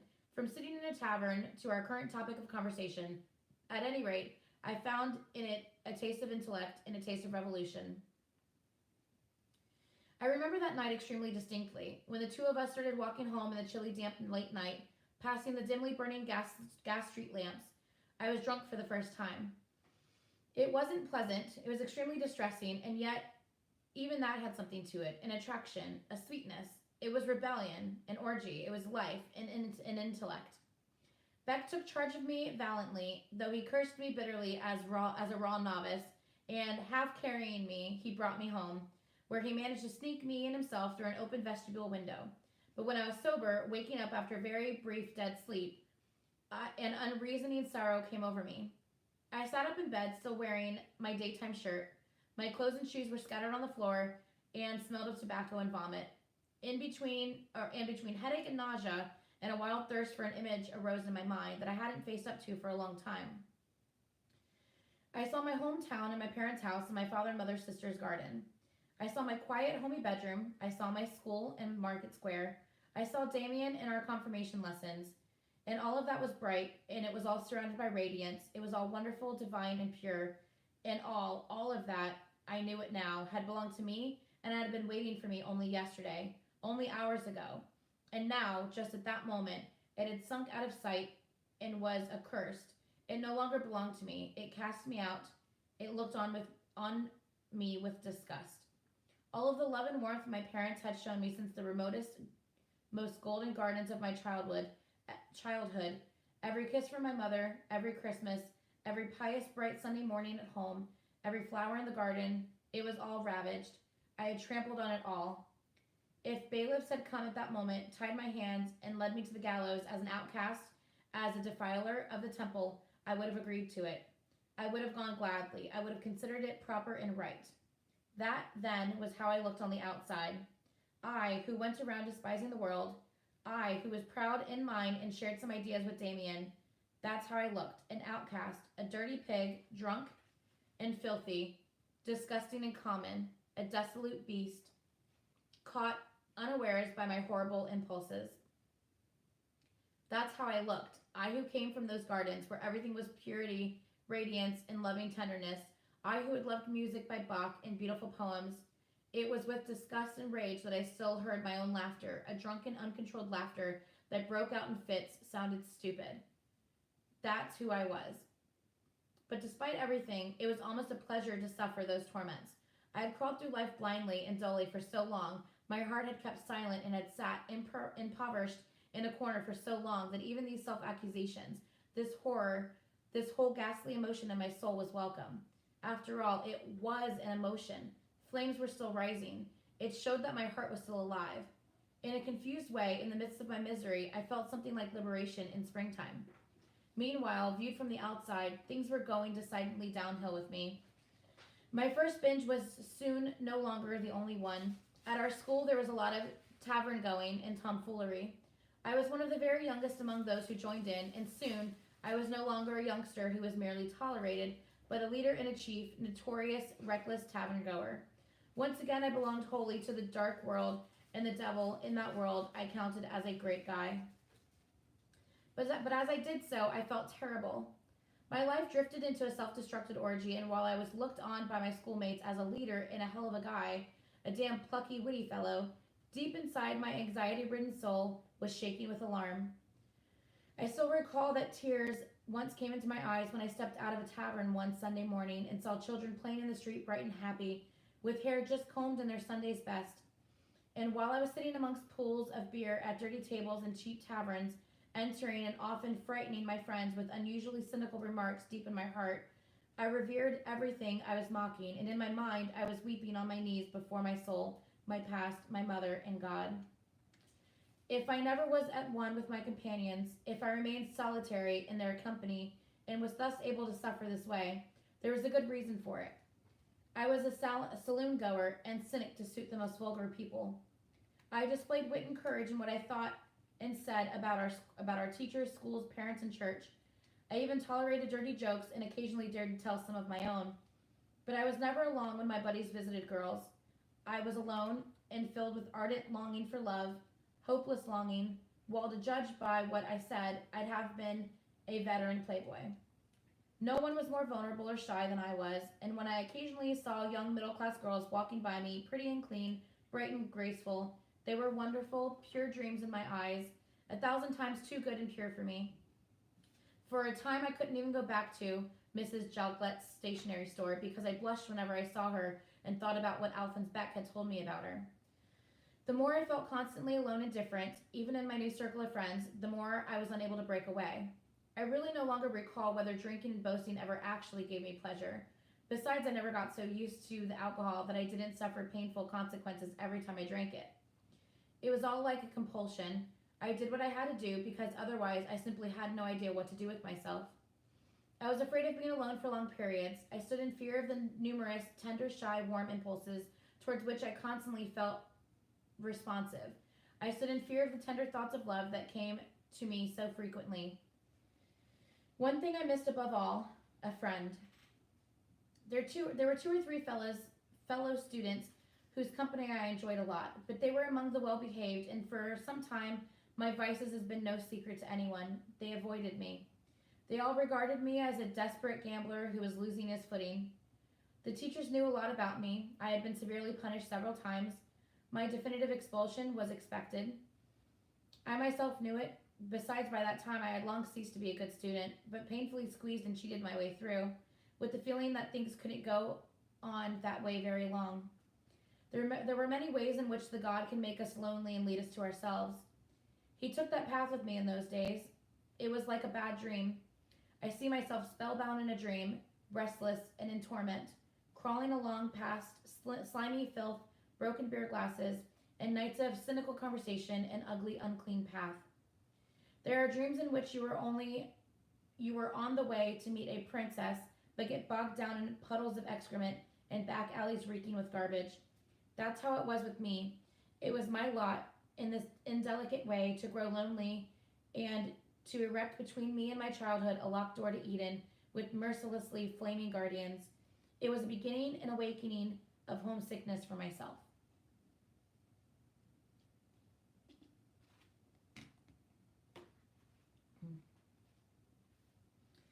I still got frightened and felt twinges when my father, alarmed by letters from the teacher who ran my boarding house, first appeared in St. and unexpectedly walked up to me. When toward the end of that winter he came a second time, I was already hardened and indifferent. I let him scold me, let him plead with me, let him remind me of my mother. Finally, he got very worked up and said that if I didn't change my ways, he would let me be kicked out of school in disgrace and would put me in a reform school. We'll let him. When he departed that time, I felt sorry for him, but he hadn't accomplished a thing. He hadn't been able to reach me anymore, and for a while I felt that it served him right. I didn't care what would become of me. In my particular and unlovely way, I was at war with the world when I sat in taverns and bragged. It was my form of protest. By doing so, I was ruining myself, and at times my prospects were more or less as follows. If the world couldn't use people like me, if it had no better place or higher goals for them, then people like me just went to rack and ruin. Let the world suffer the consequences. Christmas vacation that year was most unenjoyable. My mother got scared when she saw me again. I had grown even taller, and my thin face looked gray and ravaged, with limp features and red-rimmed eyes.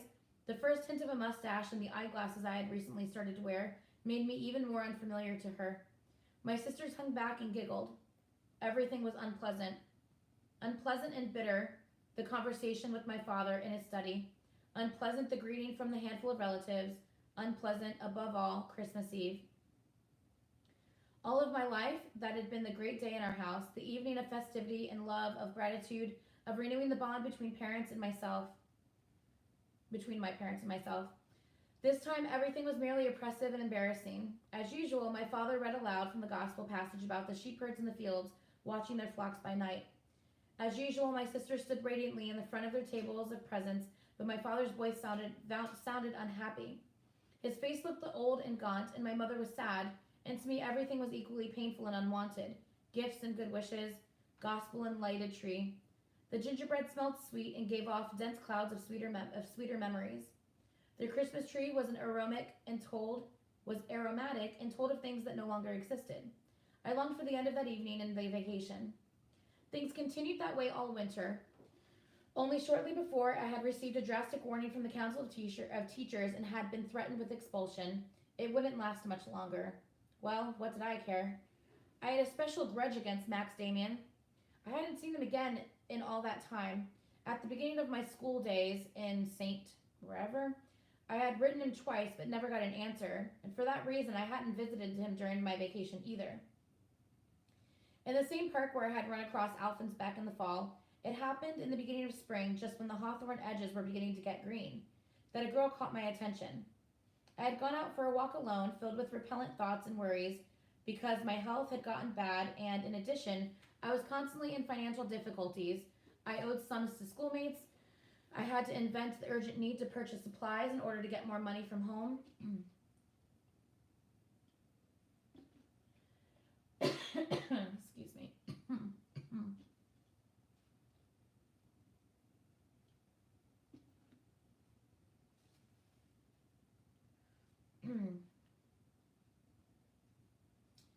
I had to invent the urgent need to purchase supplies in order to get more money from home, and I allowed bills for cigars to pile up in several stores. Not that these worries went very deep. Whenever in the near future my stay here came to an end and I either drowned myself or was sent to reform school, these few trifles would hardly matter. But all the same, I lived in constant view of such unpleasantness, and I suffered from it. On that spring day in the park, I met a young lady who attracted me very much. She was tall and slender, elegantly dressed, and had an intelligent, boyish face.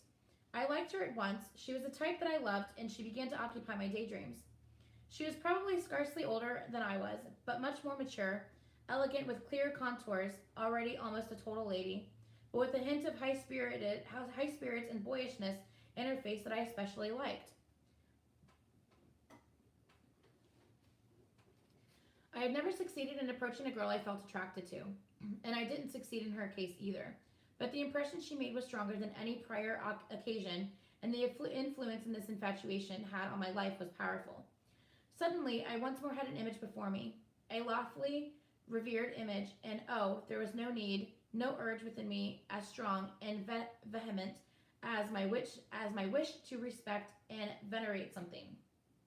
I gave her the name Beatrice because, without having read Dante, I knew about her from an English painting, a reproduction of which I had kept. It was an English pre-Raphaelite, figure of a girl, slender, with very long limbs and narrow, long face and spiritual hands and features. My beautiful young girl didn't resemble her exactly, though she too displayed that slenderness and boyishness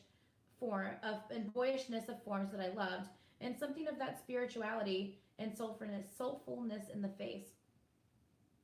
I never said a single word to Beatrice, and yet she exerted the strongest influence on me in those days.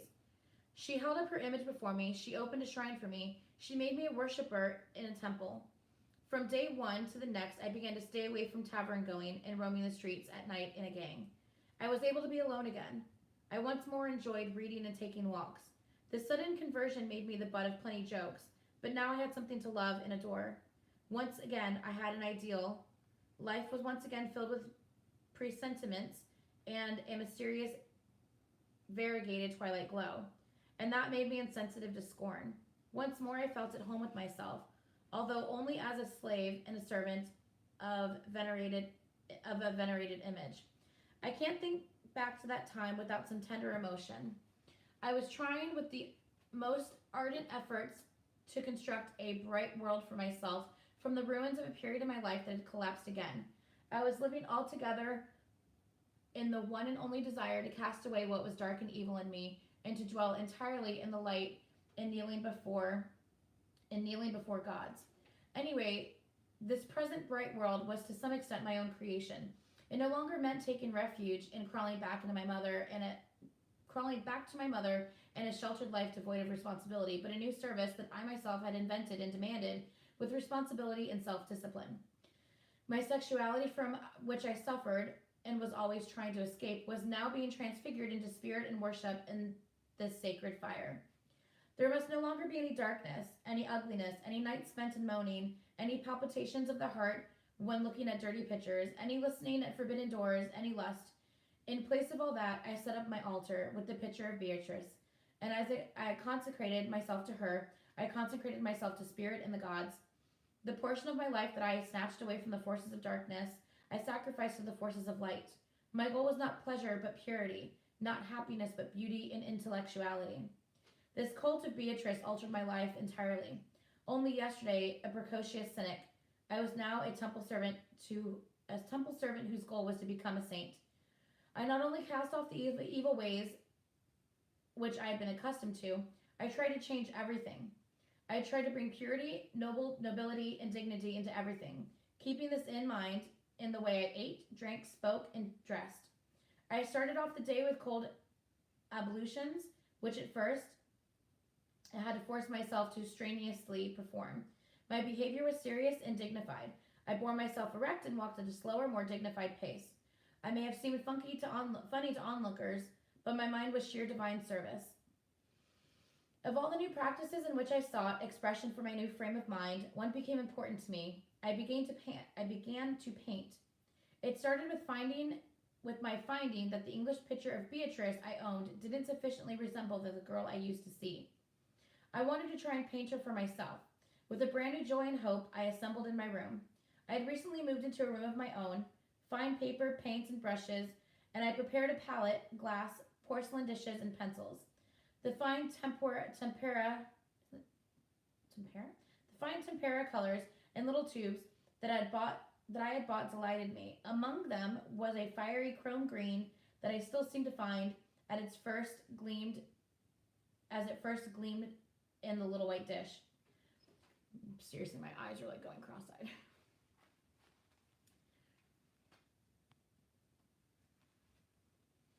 I began cautiously. To paint a face was hard. I wanted to attempt something else first. I painted ornaments, flowers, and little imagery, landscapes, a tree by a chapel, a Roman bridge with cypresses. At times, I became completely absorbed in that playful activity. I was as happy as a child with a box of paints. But I finally began to paint Beatrice. Some sheets were total failures and were thrown out. The harder I tried to picture myself, the face of a girl whom I met on the street from time to time, the less success I had. I finally gave up and simply started painting a face, following my imagination and the leads spontaneously furnished by my two first strokes, by the paint and the brush. It was a dream face that had resulted, and I was not satisfied with it. But I continued the experiment at once, and each new sheet spoke a little more distinctly, coming closer to the type, although not at all to the reality. I grew more and more accustomed to draw lines and fill in surfaces with a dreamy brush. These lines and surfaces had no model, but were produced by a playful groping from my unconscious. Finally, one day, almost unconsciously, I completed that face that spoke to me more urgently than the earlier ones had. It wasn't the face of that girl for someone that hadn't been my intention. It was something different, something unreal, but no less valuable. It looked more like a young man's face than a girl's. The hair was light blonde in my pretty girl's, but brownish with a reddish tinge. The chin was strong and firm.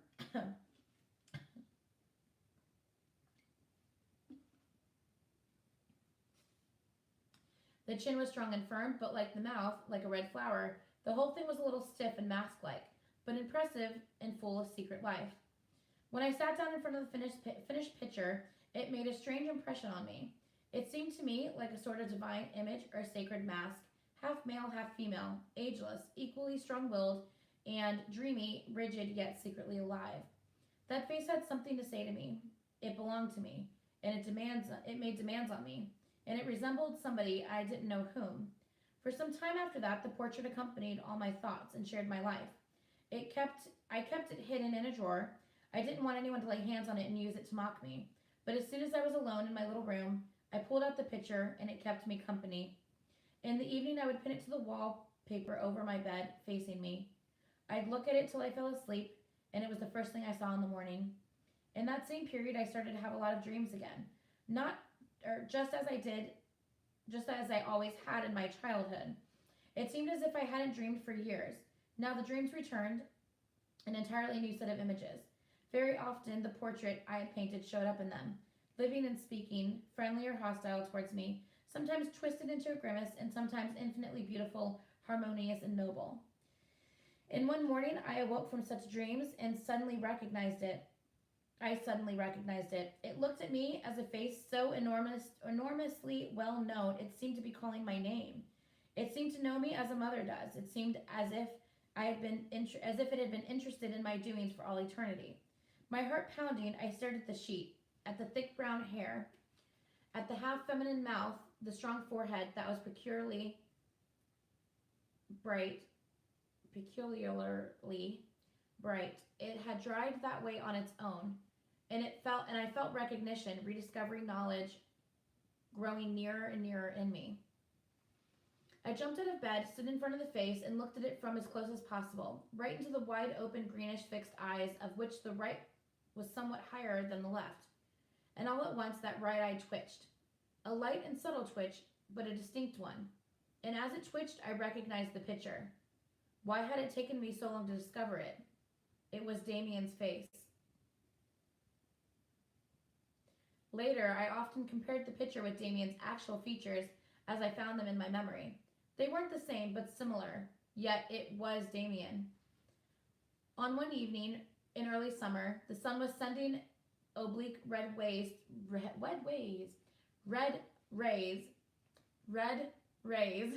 through my window, which faced west. Twilight gathered in the room.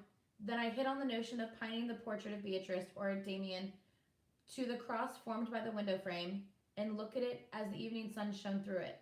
The face was blurry, without contours, but the red-rimmed eyes, the brightness on the forehead, and the violently red mouth glowed strongly and wildly from the surface. I sat facing it for some time, even after it had grown dark, and gradually I got the feeling that it wasn't Beatrice or Demian, but myself. The picture didn't resemble me, nor was it meant to, I thought, but it depicted that which constituted my life. It was my inner self, my fate, or my demon, but the demon is spelled D-A-E-M-O-N. That's how my friend would look if I ever found one again. That's how my beloved would look if I ever won her. That's how my life and death would be. This was the sound and rhythm of my fate. In those weeks, I had begun reading a book that made a stronger impression on me than anything I had yet read. Even later on, I seldom had such an experience with books, except perhaps Nietzsche. It's a German name. It was a volume of novellas with letters and aphorisms, many of which I didn't understand, although they had all marvelous spellbinding attraction for me. Now, one of the sayings occurred to me. I wrote it in ink under the portrait. A man's fate and his character are two names for the same concept. Now I had understood it. I still often ran across the girl I called Beatrice. I no longer felt any agitation when I did, but always a gentle harmony of minds, an emotional presentiment. You are linked to me, but not you yourself, only your picture. You are a portion of my fate. My longing for Max Demian grew strong again. I knew nothing of his doings and hadn't for years. Yet once I had met him during vacation. I now see that I have omitted this brief meeting in these memoirs, and I see that I did so out of shame and vanity. I must make up for it and relate it now.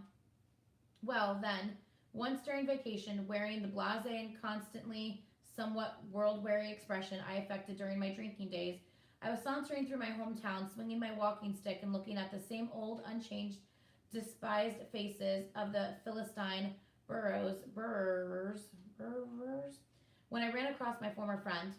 As soon as I saw him, I cringed, and quick as a flash, I was forced to recall Franz Cromer. If only Demian had really forgotten that story. It was so unpleasant to be under that obligation to him. It was actually just a stupid story of children's doings, but nevertheless, it was an obligation. He seemed to wait and see whether I would greet him, and when I did so, as casually as possible, he gave me his hand. That was his handshake again, so firm and warm, yet unemotionally manly. He looked attentively at my face again and said, "You've grown tall, Sinclair." He himself looked quite unchanged, just as old and just as young as always. He joined me. We took a walk and spoke about unimportant things, only nothing about the old days. I recalled that at one time I had written to him more than once without receiving a reply. Oh, if only he had forgotten that as well, those stupid letters. He didn't mention them. When this occurred, there was still no Beatrice and no portrait. I was still in the midst of my desolate period at the edge of town. I invited him into a tavern with me, and he went along. Boastfully, I ordered a bottle of wine, poured clink glasses with him, and showed that I was quite familiar with students' drinking customs. In fact, I drained the first glass in one draught. "Do you go to the tavern a lot?" he asked me. "Oh, yes," I said lazily. "What else is one to do when you come down to it? It's still the most entertaining thing." "You think so?" "Maybe it is.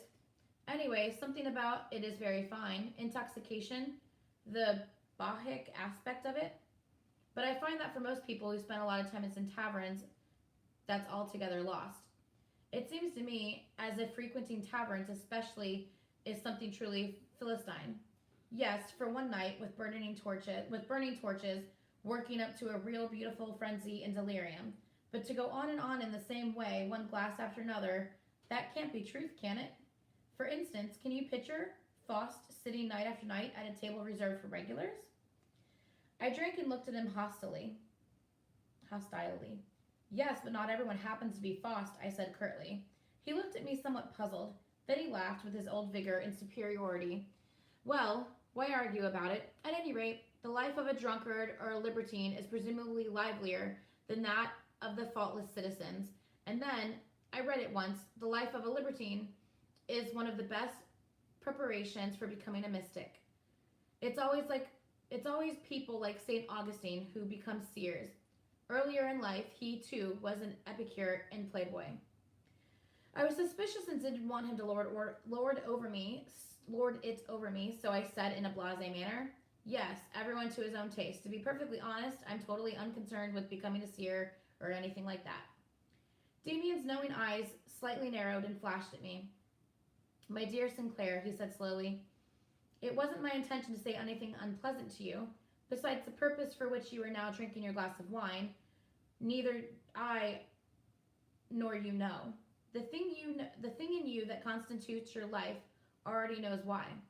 It's so good to know this, that inside us there's a self that knows everything, wills everything, does everything better than we ourselves do. But excuse me, I must get home. Our leave-taking was brief. I kept sitting there very much out of sorts, finished my bottle, and discovered when about to leave that Demian had already paid for it. That annoyed me even more. My thoughts were once more centered on the minor incident. They were filled with Demian and the words he had spoken, and that suburban tavern resurfaced in my memory, oddly fresh and unforgotten. It's so good to know that inside us there is a self that knows everything. I looked at that picture hanging in the window, and now completely dark, but I see the eyes still gleaming. That was Demian's gaze. Or else it was the self inside of me, the one that knows everything. How I missed Demian. I didn't know a thing about him. He was in university, and after that, he finished secondary school, and his mother had moved away from our town.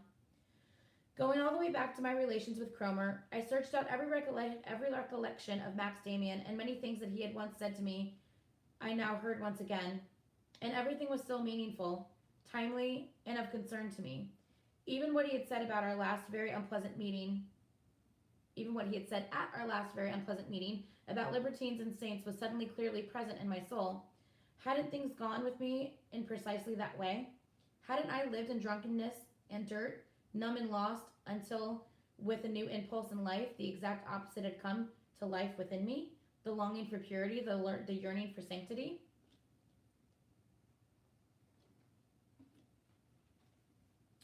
Thus I continued to pursue my memories. Night had fallen some time back, and outside it was raining. In my memories, too, I heard it raining. It was the time under the chestnut trees when he had once questioned me about Franz Cromer and had guessed my first secrets. One thing after another came to mind. Conversations on the way to school, confirmation lessons. And finally, I recalled my very first meeting with Max Demian. Now, what had it been about? I didn't hit on it right away, but I gave myself time. I was completely absorbed in the subject. And now I recalled it that also, we had been standing in front of my house after he had let me know his opinion about Cain. Let me check the time. Okay. After he let me know his opinion about Cain, then he had spoke about the old, obliterated coat of arms coated above our entryway, that on Keystone, which got broader from bottom to top, he had said that he was interested in it, and that people should pay attention to such things. That night I dreamt about Demian in the coat of arms. It kept changing shape. Demian was holding it in his hands. Often it was small and gray, often terrifically big and multicolored, but he explained to me that it was nevertheless one and the same. But finally he persuaded me to eat the coat of arms. After I gulped it down, I felt with horrible fright that the bird in the coat of arms I had swallowed was alive inside of me, was filling all the space there, and was beginning to consume me from within. Filled with deathly fear, I woke up with a start. My mind cleared. It was the middle of the night, and I heard the rain coming into the room. I got up to shut the window, and as I did so, I stepped on a bright object that was lying on the floor. In the morning, I discovered that it was the picture I had painted. It was lying on the floor, wet, and had curled up. I spread it out between two sheets of blotting paper and pressed it inside a heavy book to dry. When I went to look at it the following day, it was dry, but it had changed. The red mouth had become paler and a little narrower. Now it was altogether Demian's mouth. I now set about painting a new picture. The bird in the coat of arms, I no longer clearly remembered exactly what it looked like, and, as I knew, some of its details couldn't be made out even up close, because it was old and had frequently been painted over. The bird was standing or sitting on something, perhaps on a flower, or on a basket or nest, or on a treetop. I didn't worry about that, but began with the elements I had a clear idea of. Out of some obscure necessity, I began at once with strong colors. The bird's head in my picture was golden yellow. As the mood took me, I continued working on it and finished it in a few days. Now it was bird of prey with the sharp, bold head of a sparrowhawk. The lower part of his body was enclosed in a dark terrestrial globe from which it was working itself free, as if from a gigantic egg. The background was sky blue. As I studied the picture longer, it seemed more and more to me as if it was the brightly colored coat of arms that had appeared in my dream. I wouldn't have been able to write a letter to Demian even if I had known where to send it. But with that same dreamlike presentiment that was guiding all my actions at the time, I decided to send him the picture of the sparrowhawk. Whether it reached him or not, I wrote no message on it, not even my name. I trimmed the edges carefully, brought a large envelope, and wrote my friend's former address on it, and then mailed it. An exam was approaching, and I had to spend more time on schoolwork than usual. I had been back in the teacher's good graces ever since I suddenly changed my disgraceful ways. Sorry, I'm reading your comments because of what I'm reading reminds me of the storyline. Okay. Even now, I probably wasn't a good student, but neither I nor anyone else still thought about the fact that 6 months earlier, my punitive expulsion from school had been expected by everyone. My father was now writing me more in his former tone again, without reproaches or threats, but I felt no urge to explain to him or anyone else in what way the change in me had taken place. It was only an accident that this change coincided with the wishes of my parents and teachers. This change didn't bring me closer to others or make me intimate with anyone. It only made me lonelier. It was directed at some goal, at Demian, at a far-off destiny. I myself didn't know what it was, for I was in the midst of it. I myself did not know what it was, for I was in the midst of it. It had begun with Beatrice, but for some time I had been living with my paintings and thoughts of Demian in such a totally unreal world that even she vanished completely from my sights and thoughts. I couldn't have said a word to anyone about my dreams, my expectations, my inner transformation, even if I had wanted to. But how could I have wanted to? I think I'm going to stop there for today. I'm on page 59. We're going to start chapter 5 and we pick up again. There is, of this story, there's 109 pages. I just finished chapter 4. So there's a total of 8 chapters, and I just finished chapter 4. So I'm exactly pretty much halfway through the book right now. So yeah, okay. That's a lot of reading, guys. My eyes are crossed. I feel like I can't focus. Yeah. This is the book I'm reading, by the way. For anyone who's, Anitra, this will drive me insane. I'm trying to connect the dots. Yeah, a few things in there. I mean, obviously, I don't want to talk storyline in the comments because I don't want it to be spoiled for Caitlin. Because hopefully she's not, watching this or anything like this. But if she is, I don't know. But yeah, so that's very interesting. There's a couple things in there, especially that last part when it said I decided to send him the picture of the sparrowhawk. Whether it reached him or not, I wrote no message on it, not even a name. I trimmed the edges carefully, bought a large envelope, wrote my friend's former address on it, and then I mailed it. So don't say anything, but we know why. So I'm assuming you guys understand why that seems very familiar to me and interesting. So yeah, very, very interesting so far. The Demian characters, man, he is so curious to me. He's a peculiar one, very, very insightful. You left us on a cliffhanger. I'm still waiting for certain characters to be introduced and connect them to the members. Yeah, and that's another thing I'm curious about is like, is each character is all 7 members of Bangtan represented by different characters in this book, or is this just certain aspects of this story are in this book, roughly. So yeah. Obviously, I have an idea who Sinclair and Demian would be based on what I've read so far, if they are represented by, any of the members. But yeah, interesting, very interesting. But I feel like, I don't know. I'm so confused. I'm gonna wait to finish reading the whole thing, I think, before I even try to understand it completely, because I need to finish reading the story completely for sure. I see some of the connections as well. But yeah, I definitely feel like I need to finish reading the story completely. So today's Wednesday, correct? Yes. Today's Wednesday. Let's do making you see the storyline in a whole new way with different viewpoints. Yeah, it's very interesting, that's for sure. And the story itself is very interesting. The paint, the lie, yeah, for sure.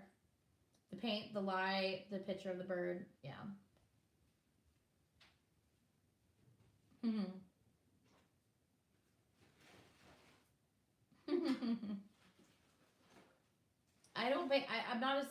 I'm not subscribed to him, so I don't know when he's online, when he's doing live, when he's not. I have no idea. Yeah. My bad, yo. But yeah, so hopefully I didn't sound too monotone. Hopefully I didn't stumble with my words too much. Hopefully I did an okay job with that for you guys. Yeah, that's really weird that apparently we go live at the same time, a lot. Oh, thank you, Layla. I appreciate that. I felt sometimes, I just woke up, may watch, listen this for sleep. There you go. Thank you, Jessie. Yeah, sometimes I'm just like, do I sound like I'm da da da da da da da? You know what I mean? I'm like, I hope I don't sound like a broken, like monotonous record or something. He's stuck at home, so he goes live every day. Well, I mean, I can't. Come on now. Hi, Kara. Thank you, Aladi. I appreciate that. What time did I go live? So I've only been live for 3 hours. That's not that bad. So 3 hours to get through half the book. So probably another 3-hour live in another few days or so. Maybe. Yeah, I'm not exactly sure when I'll go live again, but I do. It's gonna have to be some, because we can't film again until I finish this book. So maybe I'll do it on Friday. Maybe I can go live on Friday. I do have to upload the Young Forever storyline reaction that we've already recorded. We recorded all 4 of those at the exact same time. Oh, thank you. Yeah, I don't know. It's sometimes it helps, sometimes it doesn't. I think it just depends on if it's something I'm interested in or not. I can tell you right now, I wouldn't be able to tell you all points about it. Oh, thank you, Piper. But yeah, I mean, not everything sticks, but a lot of things do stick. Yeah.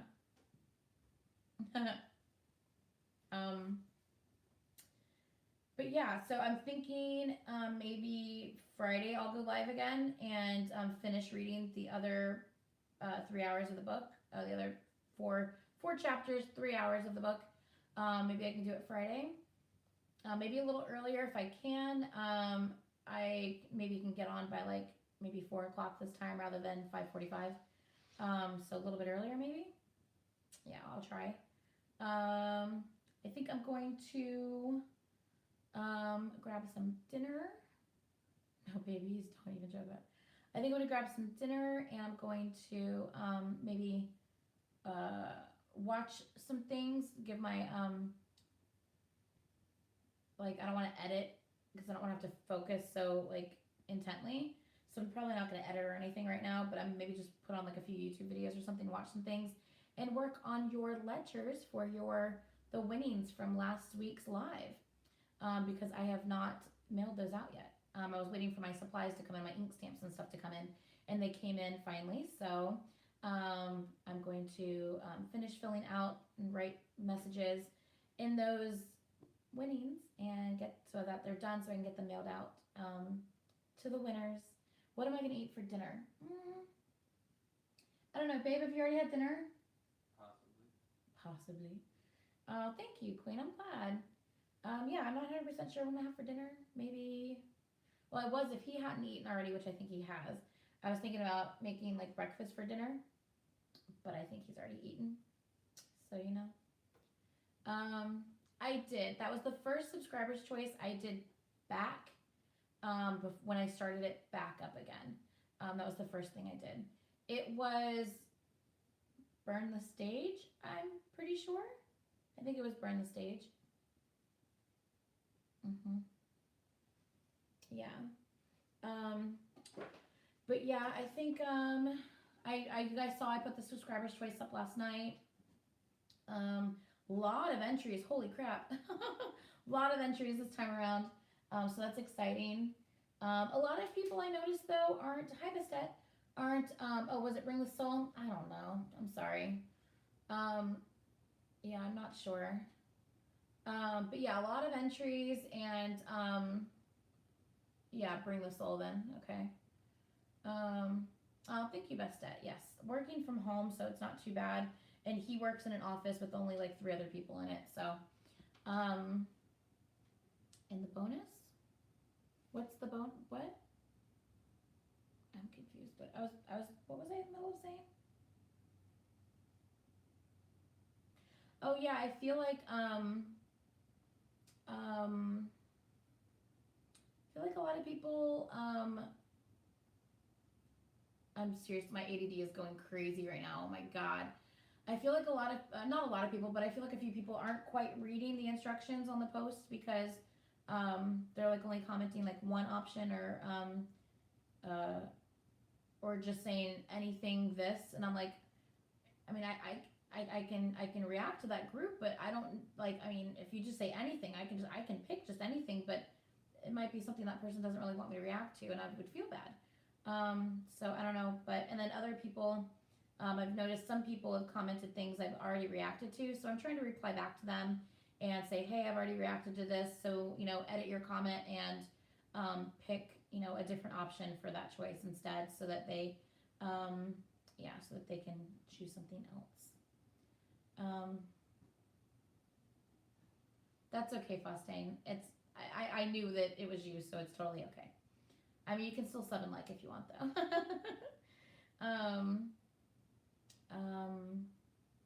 We have a bigger chance. What? Oh, to delete the comments that aren't following the directions. Well, I do delete. I will delete a comment if it's something that, like, you know, oh man, I can't think of what I want to put. That's not, you know what I'm saying? Like, that's not, if that one got picked, there'd be nothing to react to. You know what I'm saying? So I will delete comments like that. But other than that, or if I can obviously tell that there's a duplicate on there. Sometimes it's hard to tell if there's duplicates because there's so many. So sometimes it's hard to like catch it. But I think I've in the beginning when I first started doing this, there was one person, she would comment like 5 times, and I'm like, okay, well, I'm gonna delete every one of your choices, every one of your comments. I'm gonna delete except for the very first comment that you left. Like, no. You know, so yeah, I don't know why. Clearly says in the instructions, only comment once, but I don't know. What was I gonna say? Yeah, I think I'm not sure if I'll put up a video tonight since obviously I just did a 3-hour live. This kind of is tonight's video. I'm probably going to post a video tomorrow. It'll be probably either ATs or Stray Kids. Will probably be tomorrow's video. And Friday I'll go live again to finish reading the book. And then of course I'll have live Saturday. And I think what I'm going to do is, I think we're going to do, just so I don't have to be stressed with filming and editing right away, I'm going to post the next storyline reaction. I'll probably post Young Forever on Sunday along with my next album review. And the next album review, what is that one? Oh, I have to go back to the first album, don't I? Or was there only one song on the first album I hadn't gotten to? I don't know. They have a lot of albums. I looked. I think there was only one song on the first album. Remember Google like did me dirty and it didn't show it? Okay. So maybe I can like add the 1 or 2 songs in. Yeah, I think there's 5 songs on the first album and I heard or watched all but one, I believe, in some way, shape, or form. So I'll have to look back into that.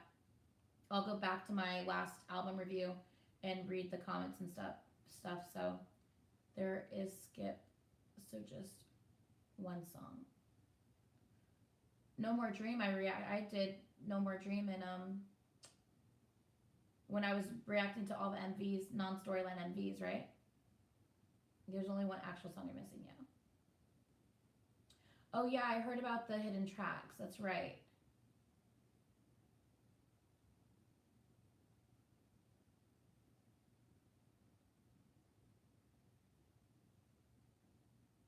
Okay, so wait, okay, hold on.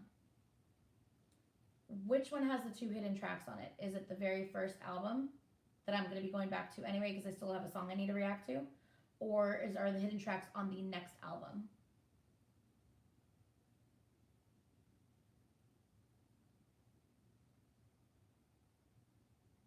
So there's an actual song and a skit on the first album that I still have to react to. 1 skit, 1 song. Okay. The hidden tracks. Which one is that on? It's like hard to like focus. Oh my god, my eyes. Oh, those are the hidden ones. So the skit and the song I haven't heard yet are the hidden ones.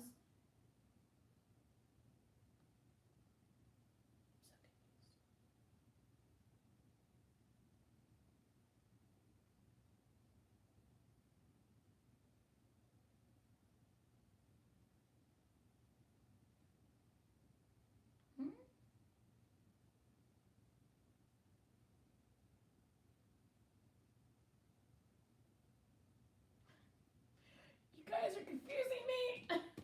You're confusing the shit out of me right now. Okay, I need someone to do me a favor.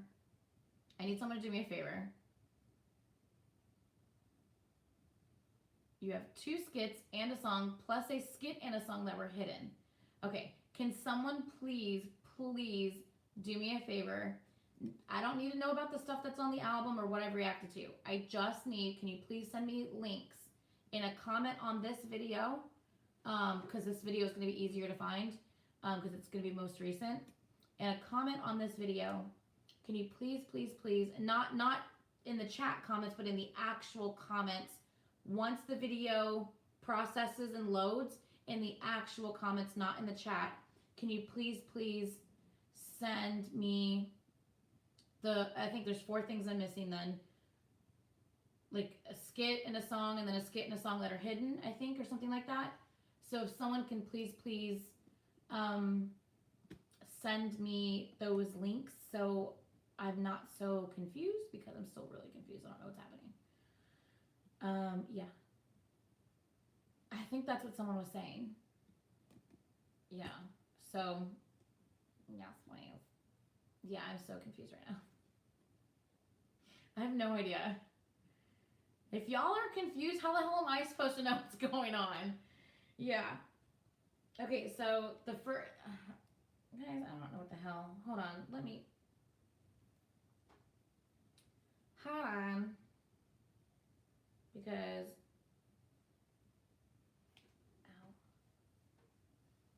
let's see.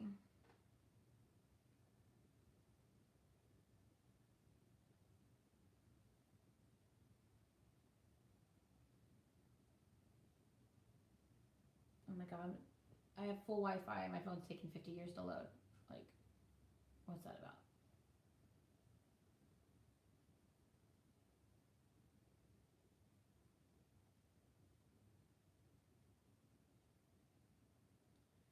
Okay. I reacted to, in the last one, I had already seen, what did I, okay.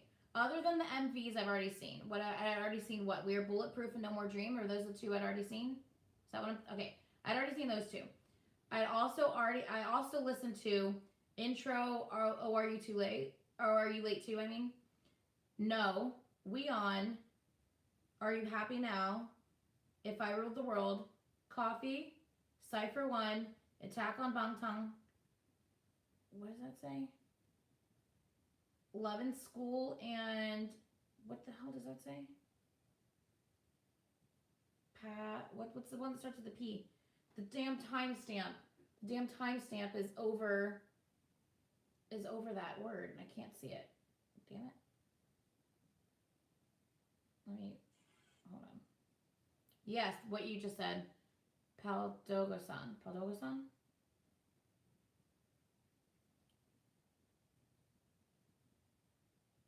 Yeah.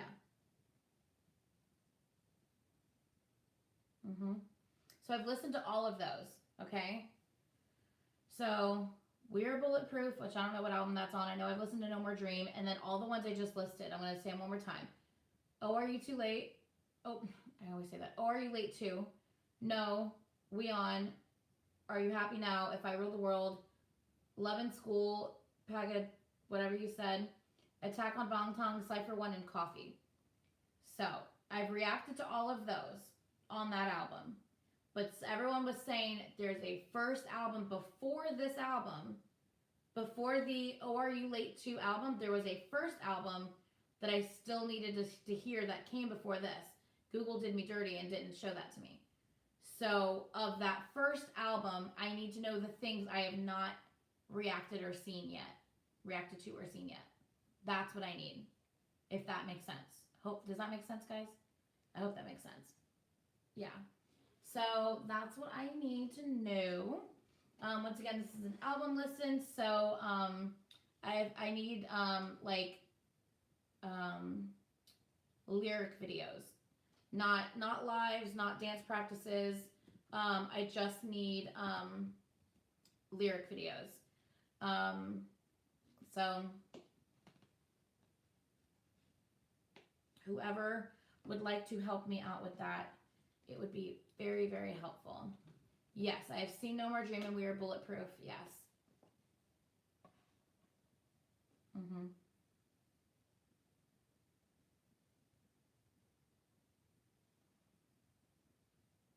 Awesome. Thank you. Thank you. That's going to help me for, because I need to obviously post that on Sunday for you guys. Because that's going to be the next album review I do. Instead of moving on to, was it School Love Affair, I think is the next one? Instead of moving on to that, I don't want to completely accidentally skip something. So, yeah. Just need you to close this out. I have all the vids up for you now.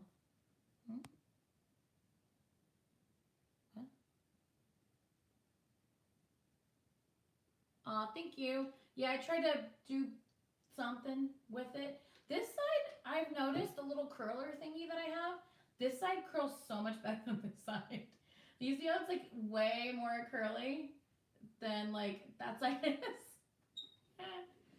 Yeah. Oh, she has the links ready. Okay, cool. Cool. Yeah, so I'm going to go back to the one I've missed. I'm going to do that first.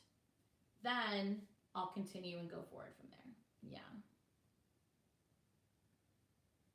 Yeah, if when I react to School Love Affair, if like when I post this next album review, if anyone wants to make me a playlist or something, of like the next one I need to react to, I wouldn't be opposed to that.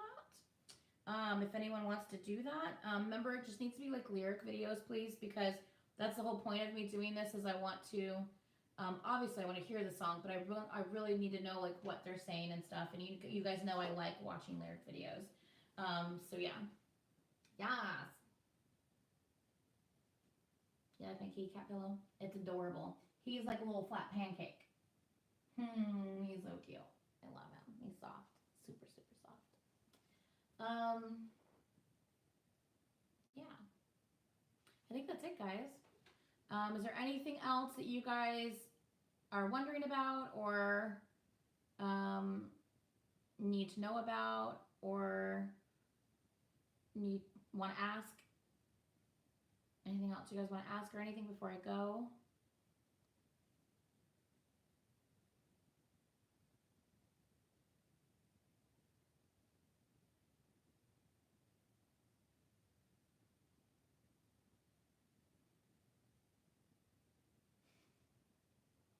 Yeah, I mean, I pretty much work from home as it is, except on occasion.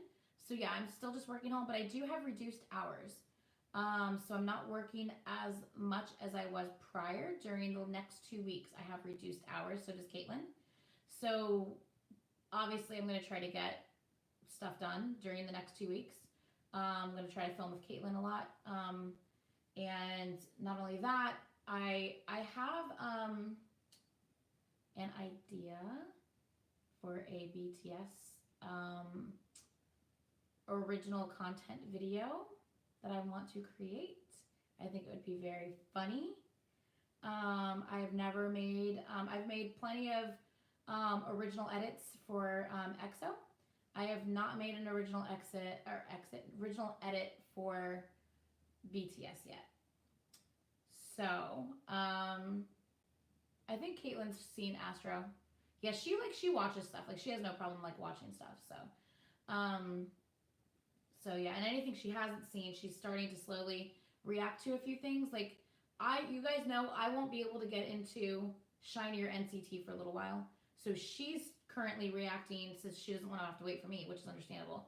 She's starting to react to SHINee and NCT on a channel that she just created recently. And then when it comes time for me to react to them, it's almost like she can then introduce it to me, kind of like what I do with her. I introduce things to her. And I think she's also just checked out, I think she posted a Monster X one today or something.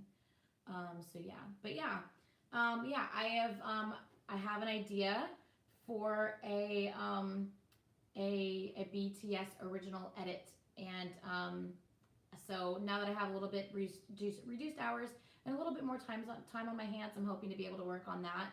I think it's a really funny idea. And I haven't even checked to see if anyone's already done this before, but whatever. I just think it's a funny idea and concept. I ran across something the other day that I was like, what the fuck is this? And it just kind of inspired me to think about doing an original edit for you guys. I think it would be really, really fun. Yeah, I usually post 2 on Sunday. I didn't post 2 this Sunday, but I think I posted Sunday and then again. Did I post again Monday? I don't know what the hell I did. Actually, no, I don't think I posted again because I knew I was going to be doing these lives throughout the week. So you were going to get more than if I just posted 2 on Sunday. So I just posted the one thing on Sunday. Or did I end up posting 2 on Sunday? Am I crazy? I don't even remember, guys. Jesus, I don't even know at this point. But like I said, I went live today with BTS content. I'm going live again Friday for BTS content. And then Sunday, I will be posting the normal 2 videos, which is the album review and a I'm losing my mind. Album review and storyline will be posted Sunday. Yeah. Yeah. Oh, that's what it was. I posted a Yoongi's birthday video as well. Yeah. Okay. I think that was last week though, if I'm not wrong. Yeah, I have to film the Patreon. But yes, Patreon is coming. I just have to film it. I'm possibly gonna be reacting to, babe. What are we gonna record? That 7? Well, maybe not. Are we going out tomorrow? Yeah, I don't know either. Yeah, but we are going to be recording probably another normal Got7 video for YouTube, and then we'll also record Hard Carry for Patreon as well. And then of course I just have to record my normal EXO and BTS for Patreon. But yeah, I'm definitely Patreon will be coming soon again. I just, you know, when I say going out, that's like to our friend's house, because typically we all go out on Thursdays, but we don't really go out. Last week she just had everyone over her house instead. And when I say everyone, I mean my mom, my dad, me, Brian, her husband, and then there's one other couple. Like it's the other couple of them and her husband. So there's like 8 of us. But yeah, so, but I don't know. We might just all just kind of.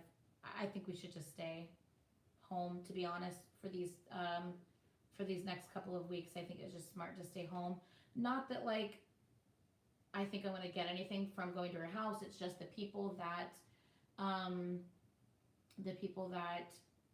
would possibly be there, other than like my immediately family, which doesn't really go anywhere. Her husband works in like kind of the medical field, so he's exposed to a lot of people. And the other woman that meets up is like a politician, so she has meetings with a lot of different people as well. So yeah, that's just too much exposure for my preference right now, I think. So I think I'd rather probably just stay home just to be on the safe side. And yes, there is a couple people in our immediate household that, not our immediate household, sorry, there are a couple people in our family that are ill currently, yes. So rather reduce the exposure where we can. So yeah, I think we're probably gonna end up staying home. But yeah, so as long as if we stay home, then we'll have opportunity to record tomorrow night. So yeah, I think that'll be cool. Yeah, our business, you guys know I work at a gym, and we just closed the gym for 2 weeks. So we closed it last night at like 10 p.m. and we're planning on reopening on April 1st. So like doing the whole 2 week time period. But so that way he can still give people a paycheck. He's still having like the managers at least show up. Just reduced hours. We're only working like 5 hours a day, but he's still paying us for like the full 8 hours. But yeah, he's only making us work like 5 hours a day. But yeah, so he's still gonna have them go there and just organize and clean and stuff like that, just so that wrap it up. You know, there's something for them to do to be able to still, you know, bring home a paycheck, and so that they don't have to just go without. So that's really nice that we still have that option of still bringing home a paycheck. But yeah, was there any other?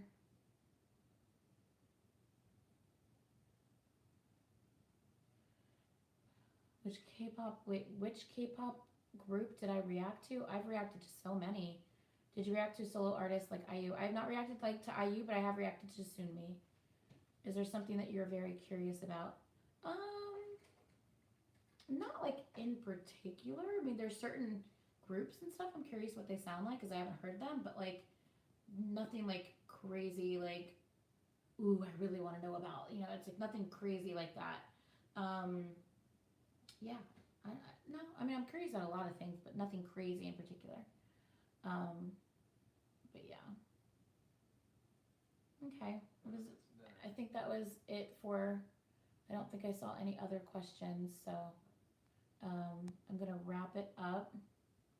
For the list, I know, babe. For the list, when I save and process this reaction or this live, if you can comment it, not in the chat, but on the actual comments on this video, that'll be the easiest spot for me to find it, because lives usually have the least amount of comments for me to go through. So it'll be easier for me to find here in this particular live. Okay. So yeah, I think that's everything, guys. I'm gonna go get some dinner. I'm hungry. And I will see you guys live again on Friday to finish the book, so that I stop leaving you guys on a cliffhanger, and we can figure out what the heck happens. And of course, I'll have my normal live on Saturday too, okay? All right, that's it. All right, guys. Hope that wasn't too boring, me reading a book for 3 hours. And I will talk to you guys later. Bye, guys. Love y'all. Mwah.